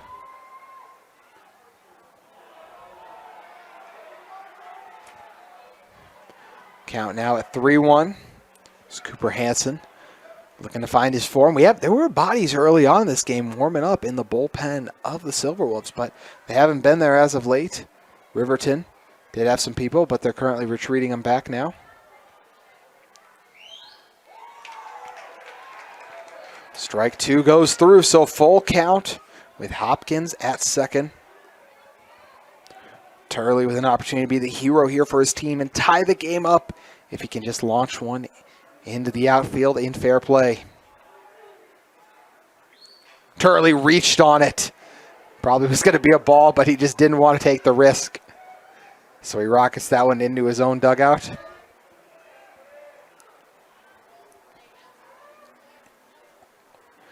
Ready for the full count delivery again. Jake Hopkins, the Titans starting quarterback, settled at second.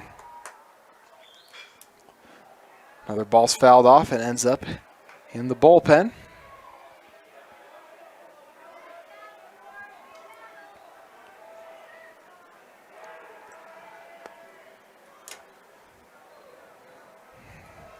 Turley resets. Hansen's come up with clutch Ks all day. Can he acquire another here?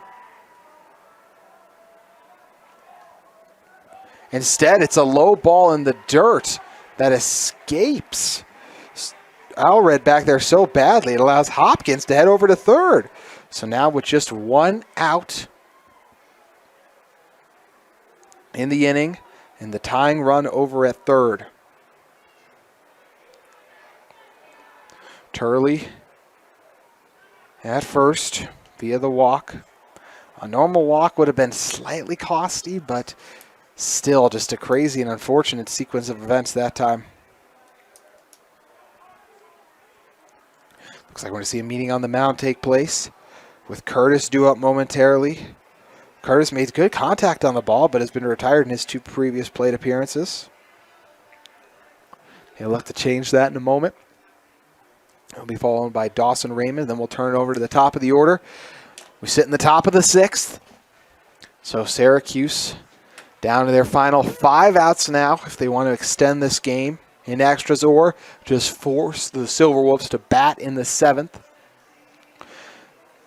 As for Riverton, they'll have an opportunity in the bottom of the 6th to extend their 2-1 advantage one last time, but it might not be a 2-1 advantage based on how things are currently trending right now for the Titans offense.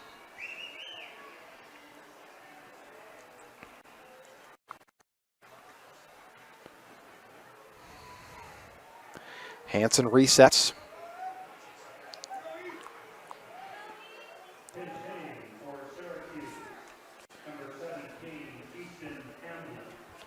And Syracuse will actually roll with a new hitter, as it's going to be Easton Hamblin, the sophomore, looking to make a big play instead of Curtis. Hamblin took a big hack, misses in his first at-bat.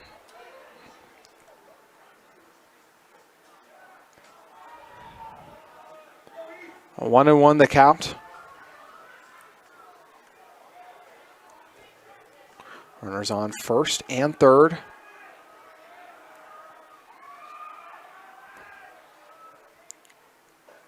Hamblin allows strike 2 to pass through.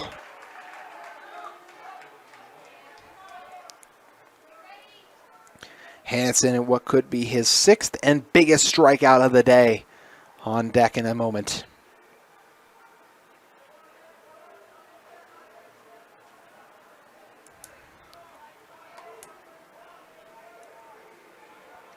Easton Hamblin wisely lets that high delivery go.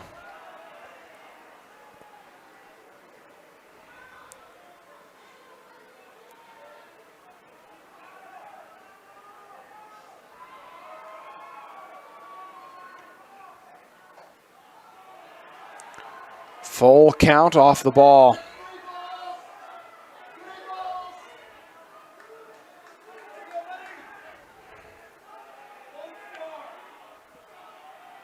We know what happened last time we got to full count. Hamblin grounds one, and it breaks through. And it's going to score a run as Hopkins comes home. The Titans finally able to tie it up in the top of the 6th. 2 runners on base, just 1 out. Hamblin with the big-time grounder. And the clutch RBI. Dawson Raymond now due up. Raymond yet to reach base so far. First had a bunt. He was retired on first with, and then his ground ball directed right to first. Hansen shows bunt, pulls back.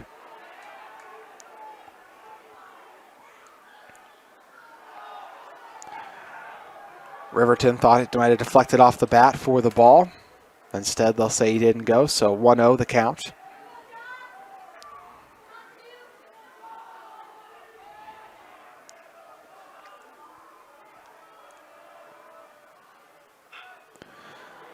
Bunt successful, and got to make the throw over to first in time. It was off target, and it's going to score it'll score 1 run as they're going to have a hold up over at third, diving back. But now the Titans take the lead. What a turn of events! Complete chaos and madness taken over. It was originally a well-placed bunt by Raymond, and then on the throwing error over to first, it just was off target. And because of that, 2 runners on, and a run was able to score. 3-2 the differential now.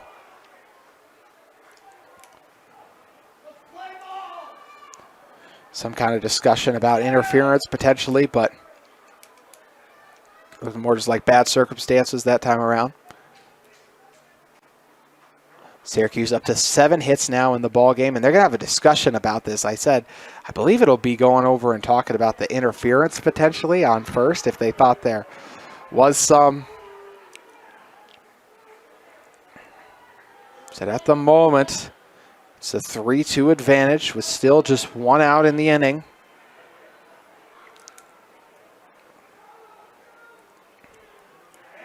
And the call will stand. So Syracuse has now added 2 runs in the top of the 6th, and they lead it over the Silverwolves 3-2.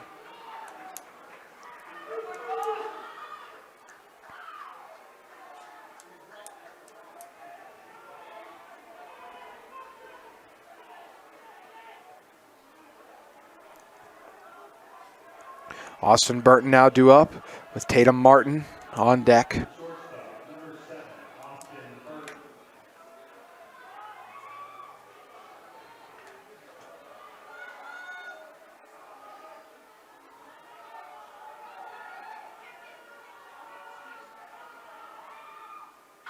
Burton booms it in the left field. Is it gone? It is! Syracuse completely turns this game on its head. A 3-run shot. Wow!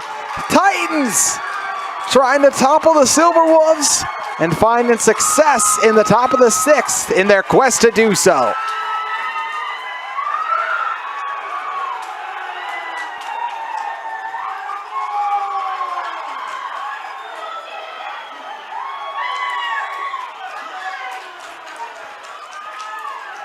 Hansen so strong for most of the game, and now it's been rocked a few times. He's given up 5 runs, still just 1 out here. Still no one warming up for the Silverwolves. We'll see if that changes here shortly. But Austin Burton absolutely crushed that one. And it made it up on the burr out in left field.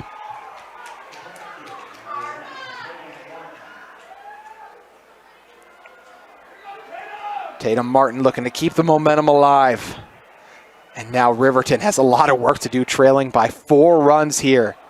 As this one's launched into right field, it sails high. It's going to end up in foul territory and ends up in the very corner between the bullpen.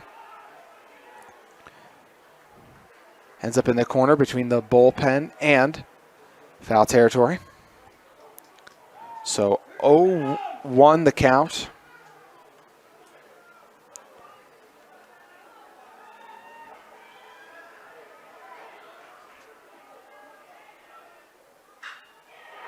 And it's another base hit.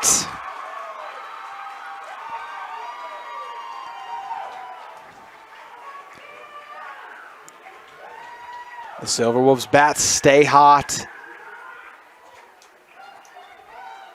We'll see Hansen in the infield talking things over here. This could be it.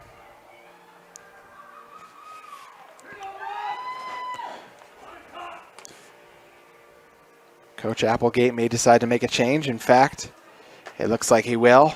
So Hansen's day is over. As he heads in, we'll let you know about the new pitcher coming into this game when we return to the mound in a moment on KSL Sports Rewind. Riverton has turned to Dylan Zulo to try to get themselves out of this one after Martin just had a massive base hit himself. We had the 3-run homers. We had 5 runs scored in the top of the 6th. This game's completely turned on its head now. 8 hits to 3, the differential currently for Syracuse.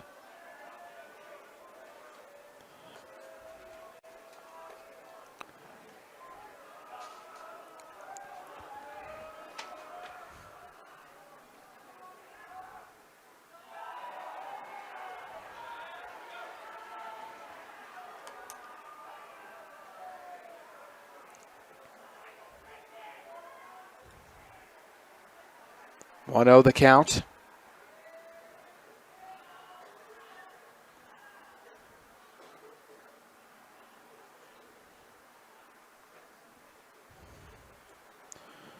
Dylan Zulo, the junior, 5'11", 165. Needs to deliver a couple of outs here for the Silverwolves. Count currently 1-0.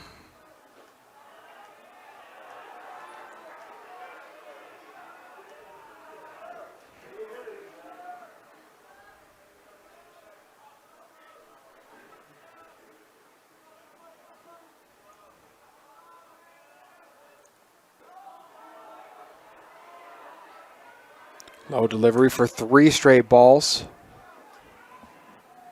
Delivered by Zolo.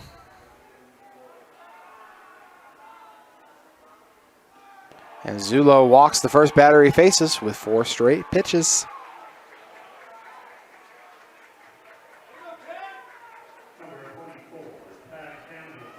Taggart Hamblin now due up. Last time we saw him struck out, but before that sent a sacrifice fly into right field. Also struck out in his first plate appearance. Riverton really coming undone here late. They got a lot of work to do. They're going to have 2 opportunities at the bats to do so.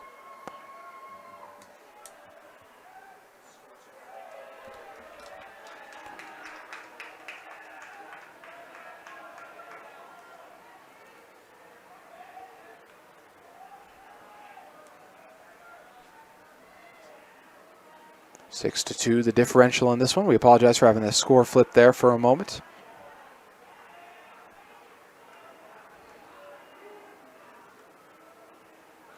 One and one the count with 1 out and 2 runners on base.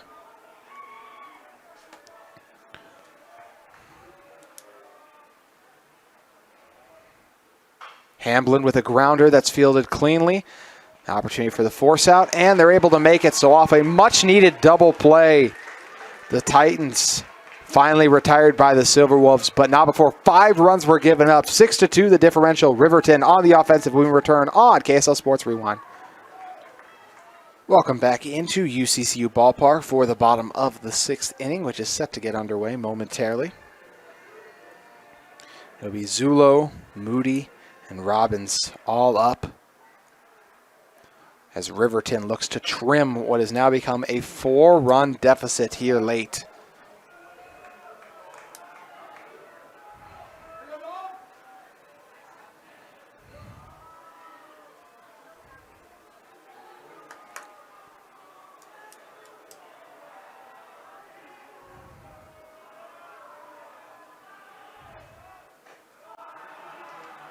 Outside delivery for ball 1.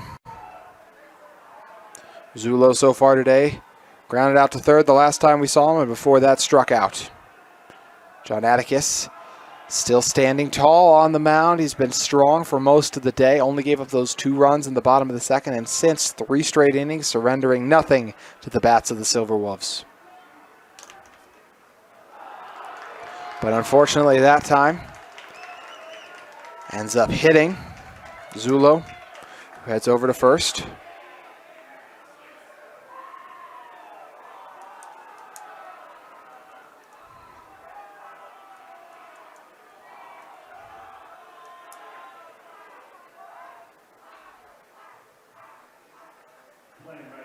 Moody struck out the last time we saw him. Before that, was able to walk over to first.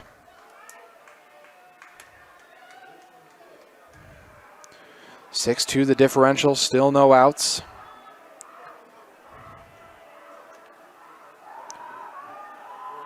Juicy's body's actively warming up for the Titans should they be called upon. Syracuse looking to claim victory here.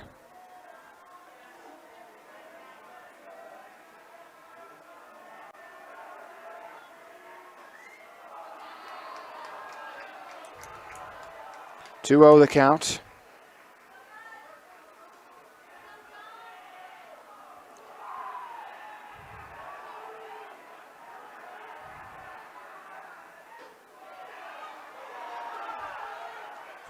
Count now at 2-1.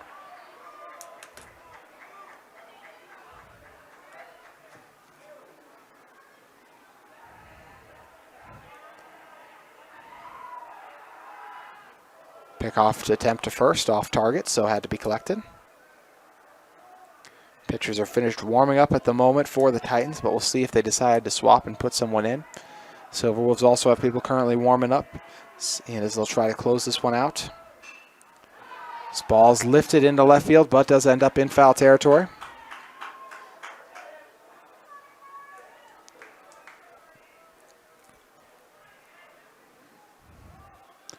Two the count.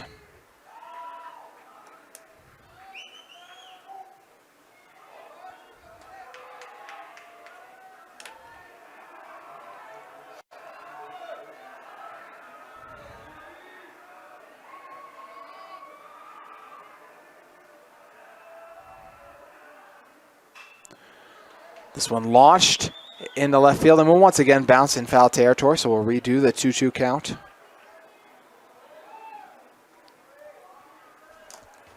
While we have a second, let's take a look at how we reached this point. First action of the day was Pleasant Grove, the 8th seed, taking on the top seed, the Skyreach Falcons. That game ended 1-0 as neither team could gain an advantage. There was over 20 combined strikeouts in that contest. In the end, the Falcons were able to score a late walk-off run in the bottom of the 8th.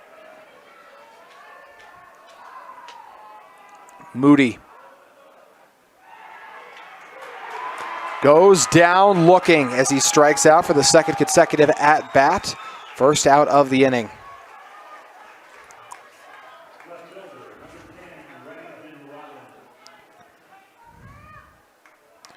Robbins now due up.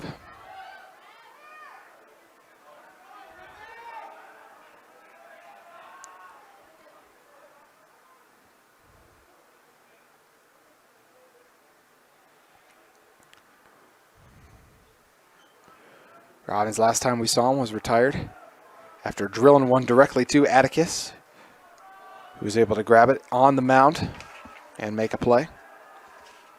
Walked in his previous plate appearance before that. Starts it off with ball one here.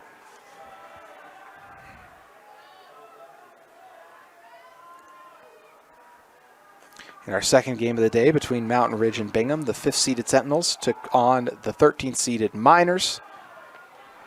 In that bout, it was pretty close early on, but then Mountain Ridge able to really open things up as the game wore on and thus complete the 10-3 victory in a normal 7 innings. American Fork and Westlake were also close early, but the Cavemen opened that one up and went on to win it 9-3. They await the winner of this one, while the Thunder await the loser. 3-0 the count.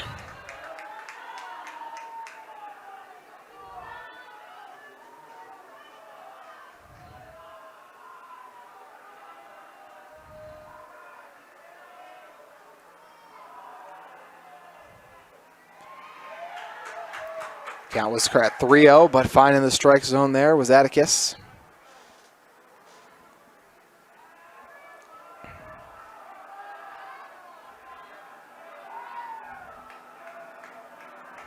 Robbins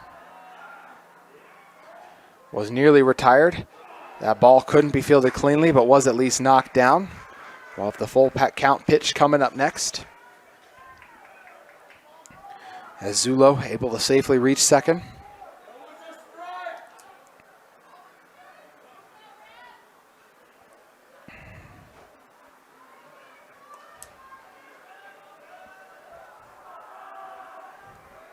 Remington Robbins awaits the full count delivery.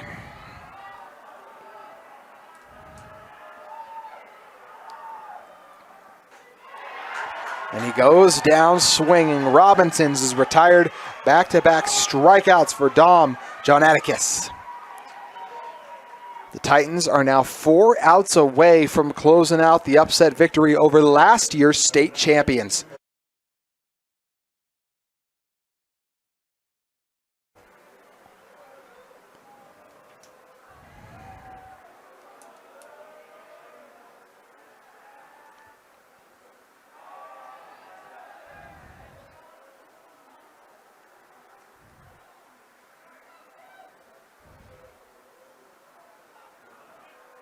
(1-0) the count.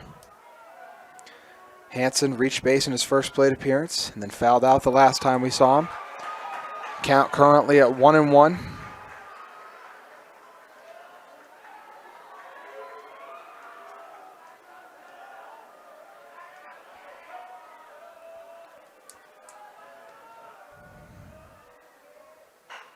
Hanson cracks one into right field. It's going to take a bounce. So it's going to score a run for the Silverwolves.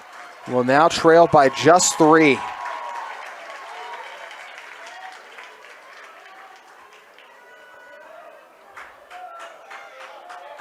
This is going to be it for Atticus. So we'll step away while they make a pitching change. Just 1 out away from getting into the 7th on KSL Sports Rewind.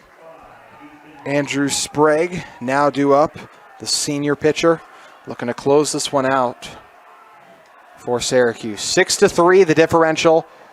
1 out, 1 runner on base after Hanson just drove in a run.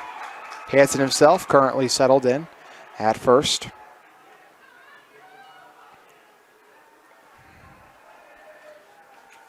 Hicks up to bat for the third time today. The 2-run blast the first time we saw him in terms of RBIs, and then the walk. 2 straight strike deliveries from Sprague.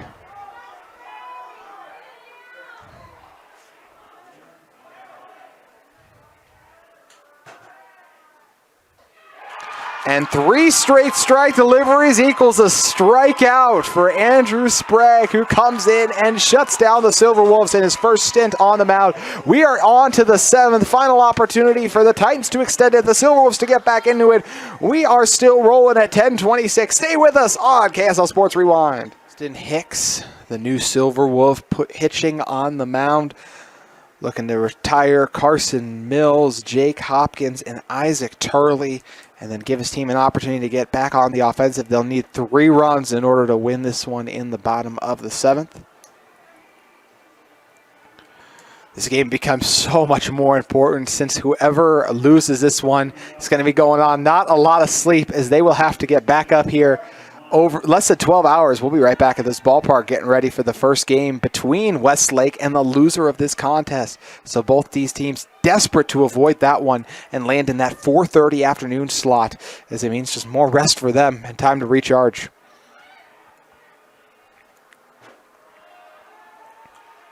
Hicks low on the first delivery. Hicks, the 6-foot, 175. Just one of the best athletes in the state. Pretty much anything he can do on the baseball field, he could do it on the football field. Although right now he's still trying to find the strike zone. He is 2-0 in the count.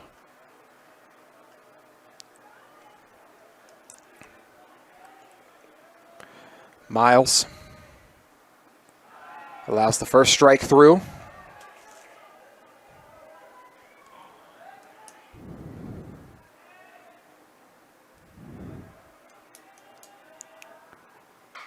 Ground ball fielded cleanly down to Parasol on first.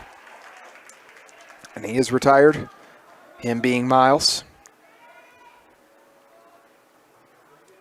Jake Hopkins now due up. Hopkins has had a sensational day. I mean, grounded, 2 hard-hit grounders to third, allowed him to reach base in his first 2 plate appearances, and then he rocketed one into right field, and he was the initial run driven in by Easton Hamblin that broke or allowed them to tie this game up. This ball chopped into foul territory.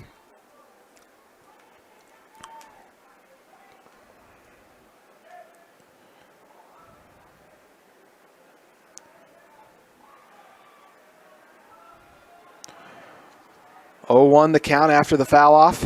Hicks brings the heat for strike 2.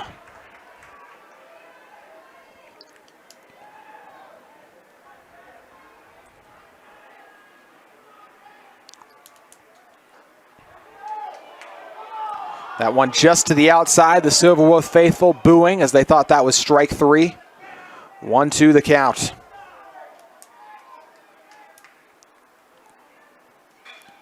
Ground ball can't be fielded as it squeezes just past Vernon on first. Hopkins with his 4th base hit of the day. What a performance we're seeing from the Titans left fielder. I'll bring up Isaac Turley.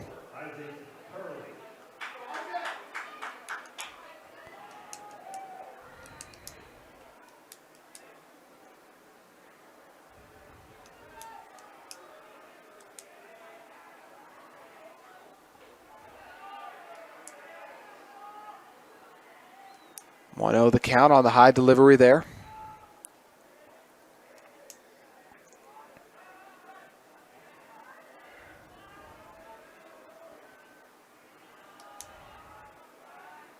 Turley in his first plate appearance drove one into right field, then struck out, then a walk the last time we saw him. It was one of the runs driven in that productive top of the 6th.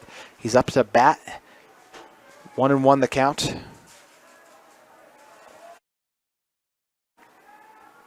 Hicks nearly gets Turley to bite on it, but they'll say he pulled back just enough. Ball 2. Silverwolves faithful booing strongly.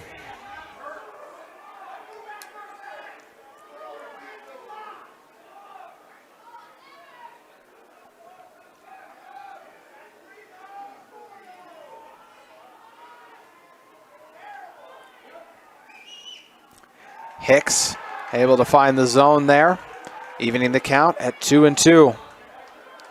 1 out in the inning.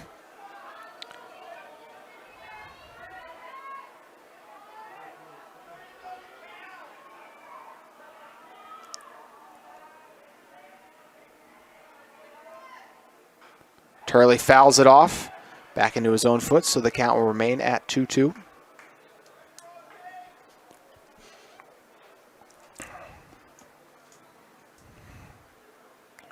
Turley steps out, refocuses. Coach Applegate, so much postseason success. The reigning state champions looking to advance, but currently trailing by 3 runs.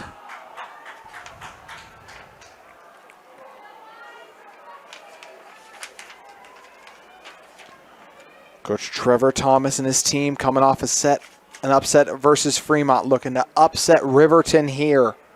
Full count. Hicks, slightly high on the delivery, and that'll put 2 base runners on.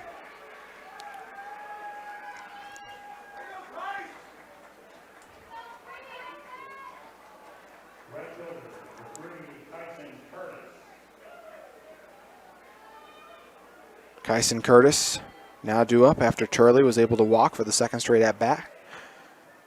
Curtis due up. Last time we saw Hamblin, the pinch hitter. But this time will be Curtis again. Curtis was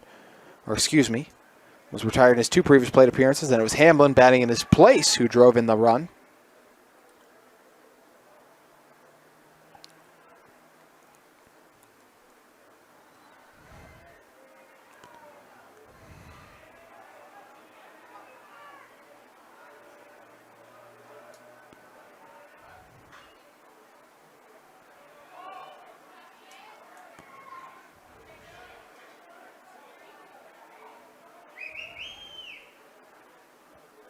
Oh, 1 the count.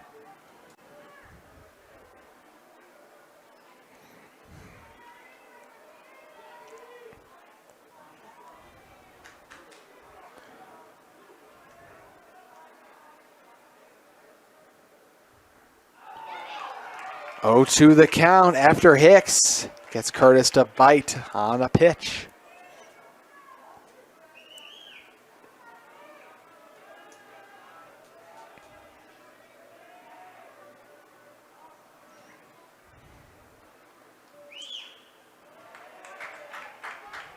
Curtis fouls it off just to stay alive. Dawson Raymond on deck. Last time we saw him, he drove in a run too. Off a well-placed bunt. Led to some, and there were a couple of errors too. There's been 4 errors charged on Riverton too. That's another wild stat for you. Hicks slightly low on the delivery that time. 2-2 the count. Riverton fans watching on nervously.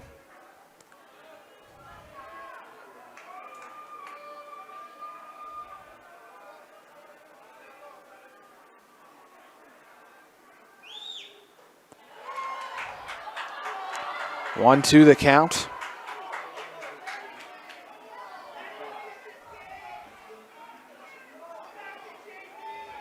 Or excuse me, I believe the count's 3-2 now. I think the scoreboard got a little confused out there.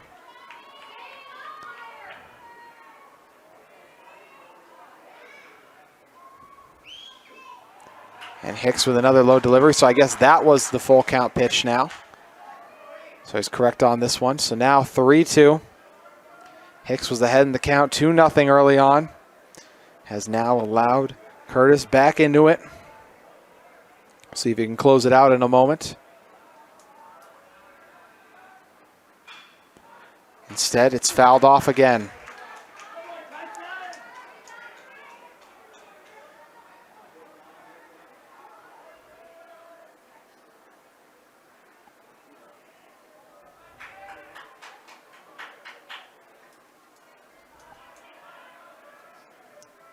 Three-two the count.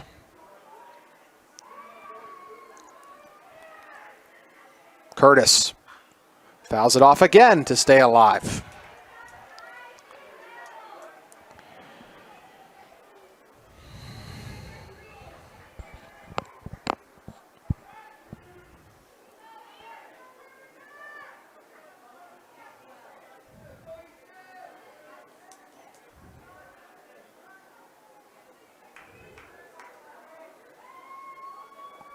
Full count. Curtis. And that wild pitch squeezes away, so the bases are loaded. And because of the kind of lackadaisical approach for a moment by Allred, they nearly allowed them to steal home, but either way, the bases are loaded. God, you got to feel like the Silverwolves are frustrated at themselves after that one, really letting a golden opportunity to get the second out here, slip away. Back-to-back walks given up by Hicks after getting ahead in the count, 2-0-2. So they'll talk things over with Hicks on the mound. I'll be interested to see what Syracuse, where they're located at. I'd be interested to know whether they're just going to stay at a hotel out here potentially, or if they have to drive all the way back and then go back up. I know a number of people here are going to have to make the drive and then get back up here bright and early tomorrow morning when we get it under, I shouldn't say bright and early, but 11 o'clock is going to end up being early when you won't get out of here till 11 o'clock. So it's going to be interesting to see how these teams handle the quick turnaround, especially the losing team versus a well-rested Westlake team. It's the tough part about how these brackets can break out sometimes.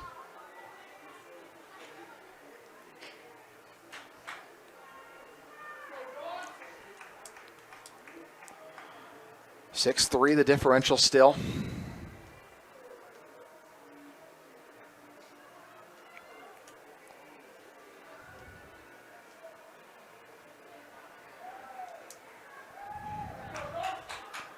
So now due up is Dawson Raymond. This game completely turned back in the top of the 6th, and in the top of the 7th, there's just still one out with 3 runners on base.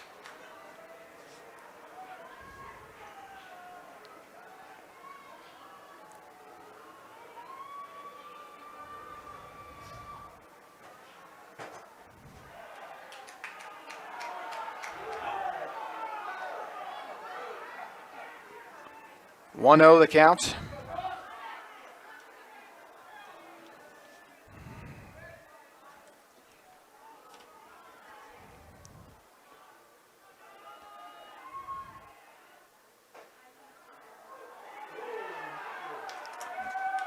Count moves to 1-1 off that strike delivery. I mentioned Raymond drove in a run the last time we saw him, and before that was retired at first in his 2 previous plate appearances.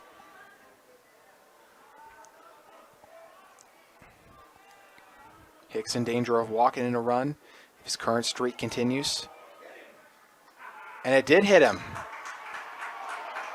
So a tough break there for the Silverwolves as they allow another run to come in, this one via the hit by pitch. So 7-3 our score. It's now a 4-run advantage.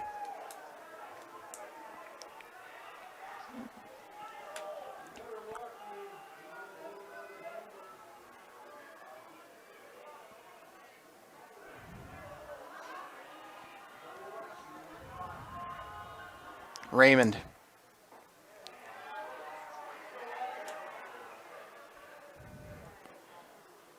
Delivers the first strike of the at-bat. Raymond was able to walk. The 3rd consecutive walk surrendered by Hicks. This one's fouled off.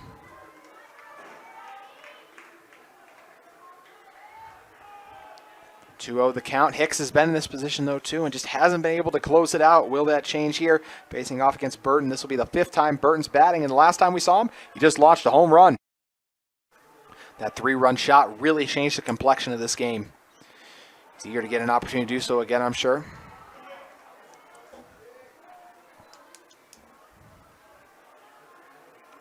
One, 2 the count. Hicks.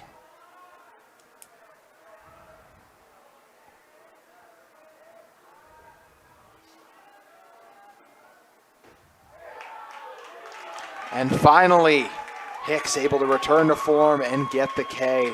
He had been so close with the previous 3 batters, but gets it done there, retiring Austin Burton, who we just saw smash that home run in the previous inning. 2 outs now. 3 runners on base still. And the Silverwolves still trailing by 4. Tatum Martin, last time we saw Martin, had a well-hit ground ball and broke into left field. Before that, Martin was retired via the bunt, had a walk in his 2nd plate appearance, and then struck out.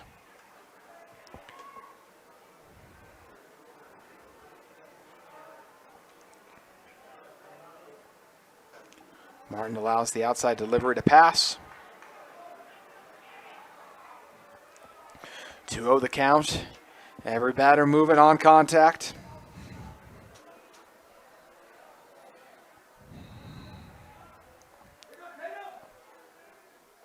Martin dodges the inside delivery, the third straight one by Hicks. Hicks in danger of walking in more runs.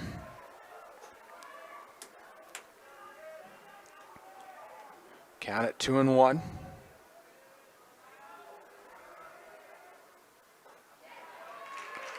Make it 2-2 now.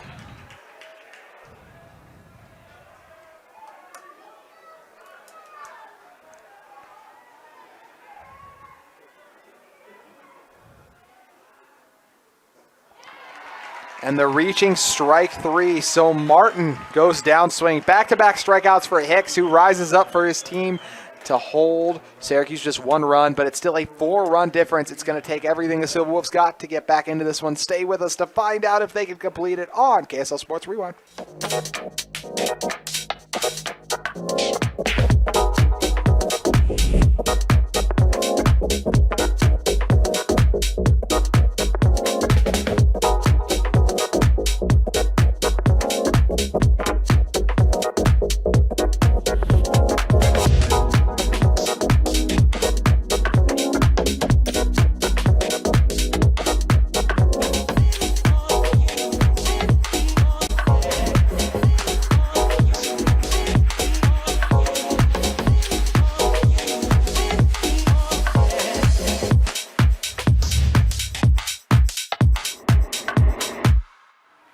3 runners were left stranded on base in the top of the 7th.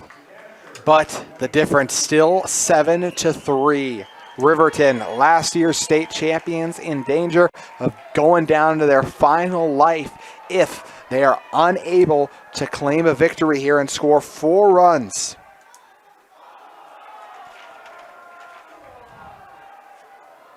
Andrew Sprague, the senior, looking to close it out for the Titans, who continue to be hotter than fish grease in this one.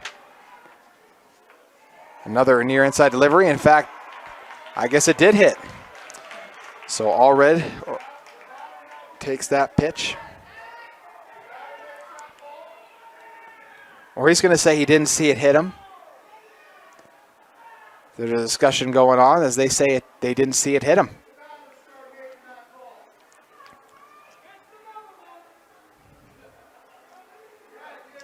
Allred, last time we saw him, it's been lots of flyouts today. He flew out to right field in his 2 previous plate appearances and then flew out to center field.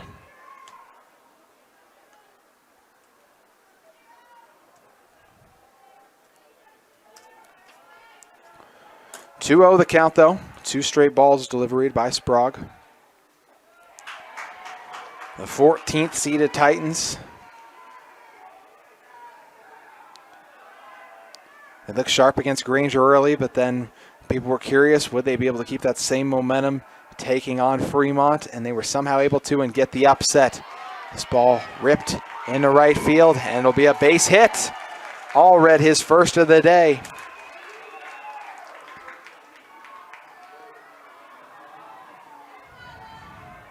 So Allred on first now after rocketing one to right field. Zach Edwards now due up. We'll have a pinch runner come on in his place. And that pinch runner for Riverton is going to be Ty Curtis.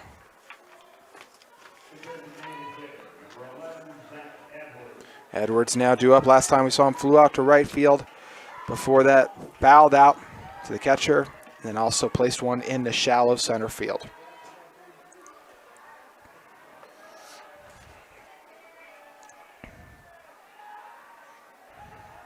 Edwards. That's the first low delivery pass.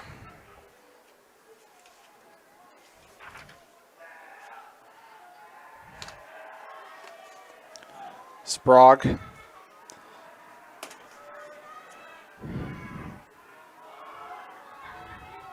Tries to check it over to first unsuccessfully.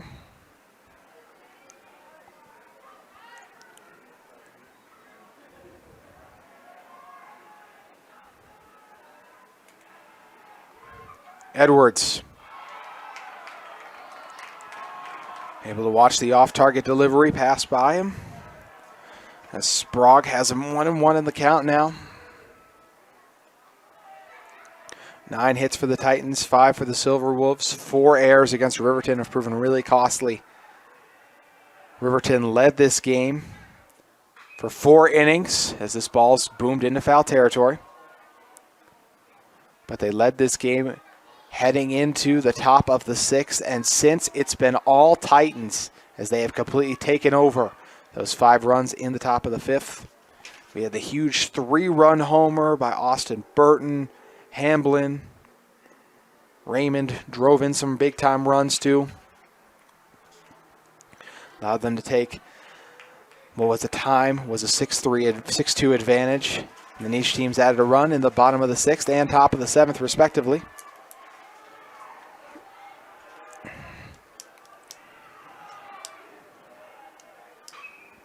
Edwards skies it into center field, called for and collected by the left field, but it has actually dropped. But it's going to be the force out at second, so they're able to get an out all the same.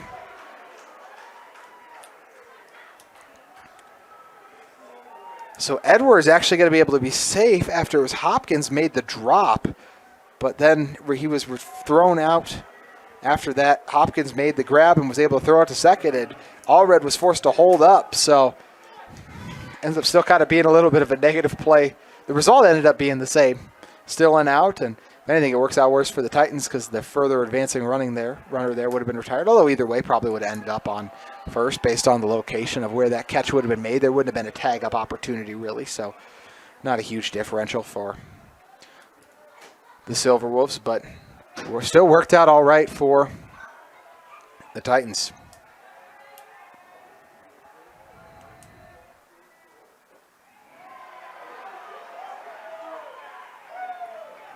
One the count.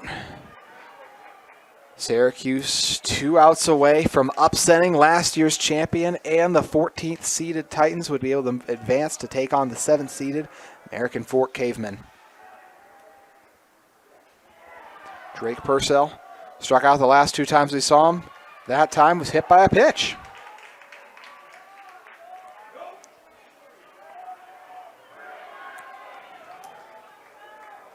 Silverwolf fans protesting that it didn't hit him, but what's not going to change our home umpire's mind. Runners on first and second.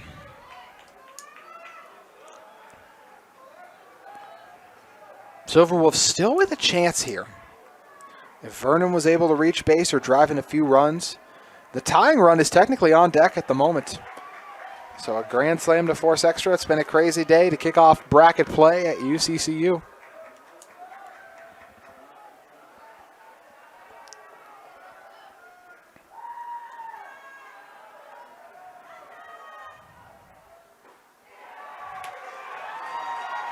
Oh, to the count.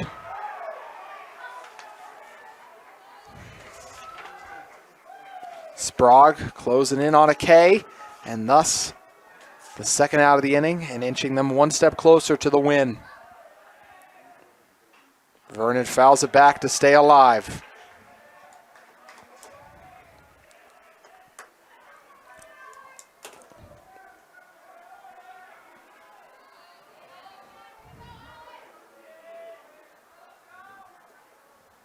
Vernon reached base in his second at-bat on a nice shot. He drilled into right field on a double, but outside of that, struck out and flew out to right field.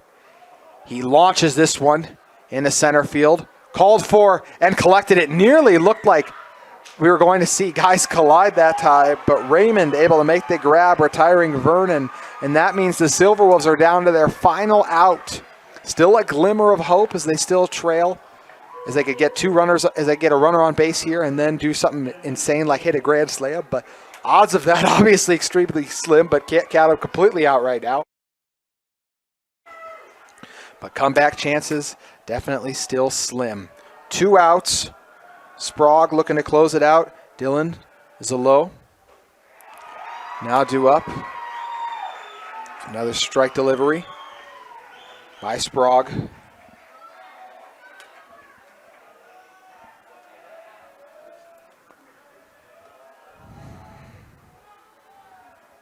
Zolo launches one. That'll take a bounce in shallow left field. Silverwolves going to send a run home. And he'll score. So it's now a 3-run game. And really unchanged, still 2 runners on first and second. Off the Zolo shot in the left field.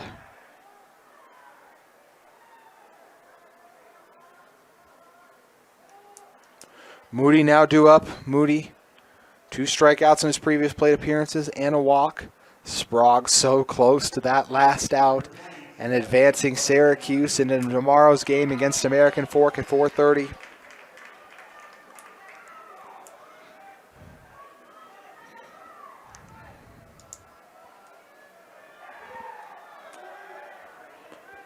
Moody awaits the delivery from Sprague.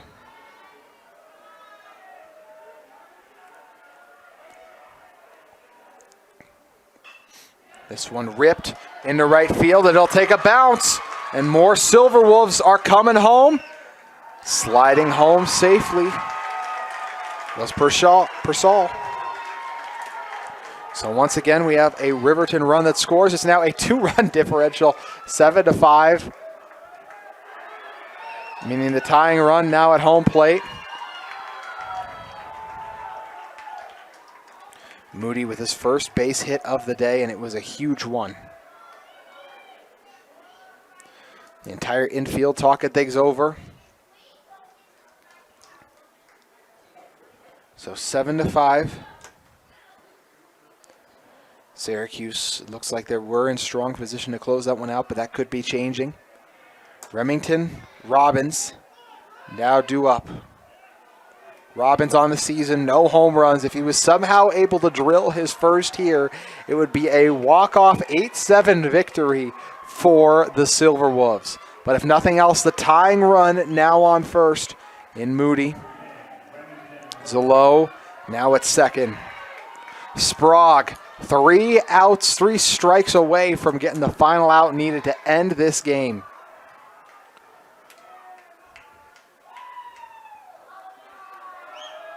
We just had one meeting take place inside the circle, and now because of the magnitude of it, we're going to see another take place.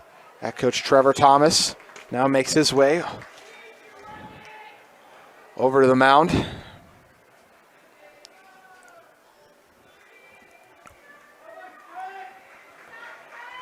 And they're actually going to make a change with Sprague,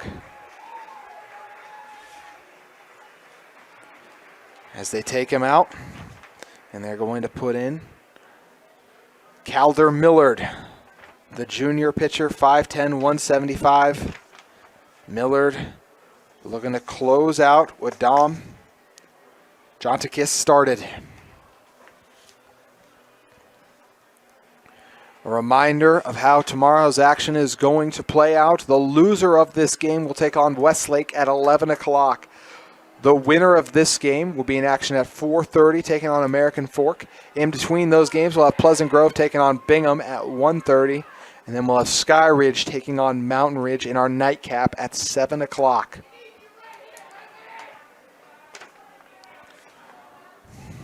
Millard comes in a huge moment for his team.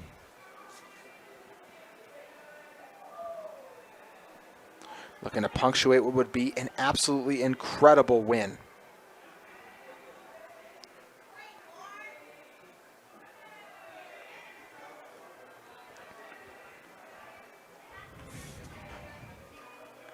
7-5, the differential, those 9 hits for the Titans really helping propel them to the win, although Riverton is very much so closed that deficit.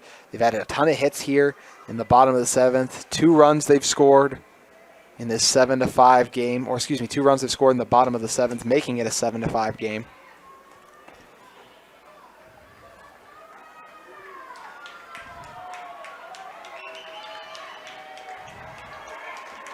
Robbins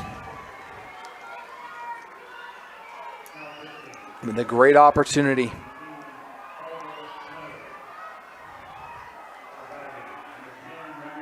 Millard and Robbins both looking to be the hero, but only one can. 2 outs, 2 runners on base. The tying run at first. Millard.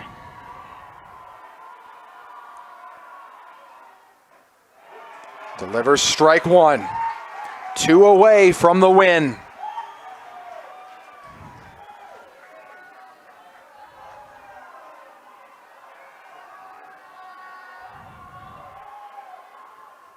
Robbins grounds it. It's bobbled for a moment. Can they get over to first in time? No, they can't. Wow! What incredible effort by Robbins, able to make it safely to first just in time. Bases are loaded. The tying run on second. Cooper Hansen, the pitcher who was so dominant for most of this game, an opportunity coming in now to continue to dominate and seal a victory for the Silverwolves. Hansen allows the first ball to pass to the outside. Bases are loaded. As I said, that tying run on second. Hansen, last time we saw him, drove in a run. If he was able to do that, this would be a 1-run game. The count will even at 1-1 off the strike delivery from Millard, the junior.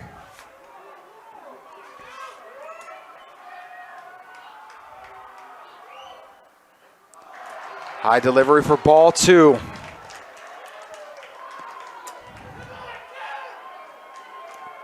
Two 2-1 the count.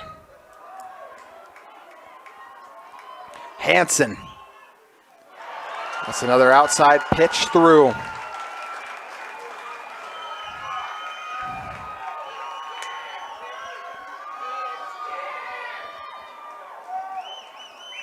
Hansen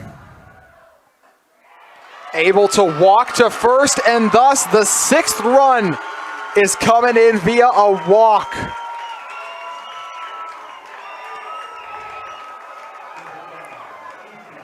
Seven to 3 was the difference heading into the bottom, or the top of the bottom of the 7th, excuse me. And now it's a 7-6 game. Easton Hicks drove in 2 runs early on in this one, back in the bottom of the 2nd. Doing so here would allow Riverton to come back and claim an unbelievable victory. But Millard still looking to get it done for his squad. He delivers the strike there.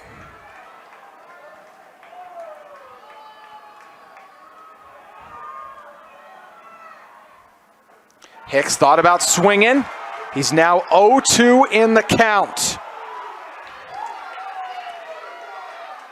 Calder Millard, the junior, 1 pitch away from giving Titans the win.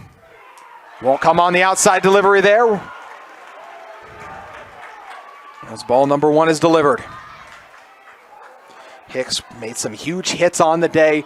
One here could change the game. And the Titans have done it. 7-6, they complete the upset over the Silverwolves. The definition of hard fought, emotional. They battled the weather. They battled the bats of the Silverwolves. There was even some crazy calls by umpires made in this one. It was a wild finish. And in the end, it ends with a Syracuse Titans 7-6 upset victory over last year's state champions, the Riverton Silverwolves. What an incredibly hard-fought game by both sides, back and forth all the way. That top of the 6th, in which 5 runs were poured on by Syracuse, ended up being the difference and lifted them to the 7-6 advantage. As we just saw the 14th seeded Titans topple the 6th seeded Riverton Silverwolves. So Riverton in action tomorrow versus Westlake. And as for Syracuse, they're taking on the Cavemen of American Fork. That is less than 12 hours from right now. We'll be back with you at UCCU Ballpark. And that is going to do it for us up here in the booth. But once again, your final 7-6, the Syracuse Titans secure the upset over the Riverton Silverwolves. For my cameraman, Vince Francis, and all the hardworking men and women here at UCCU Ballpark, I'm JT Wistersill. We'll see you tomorrow.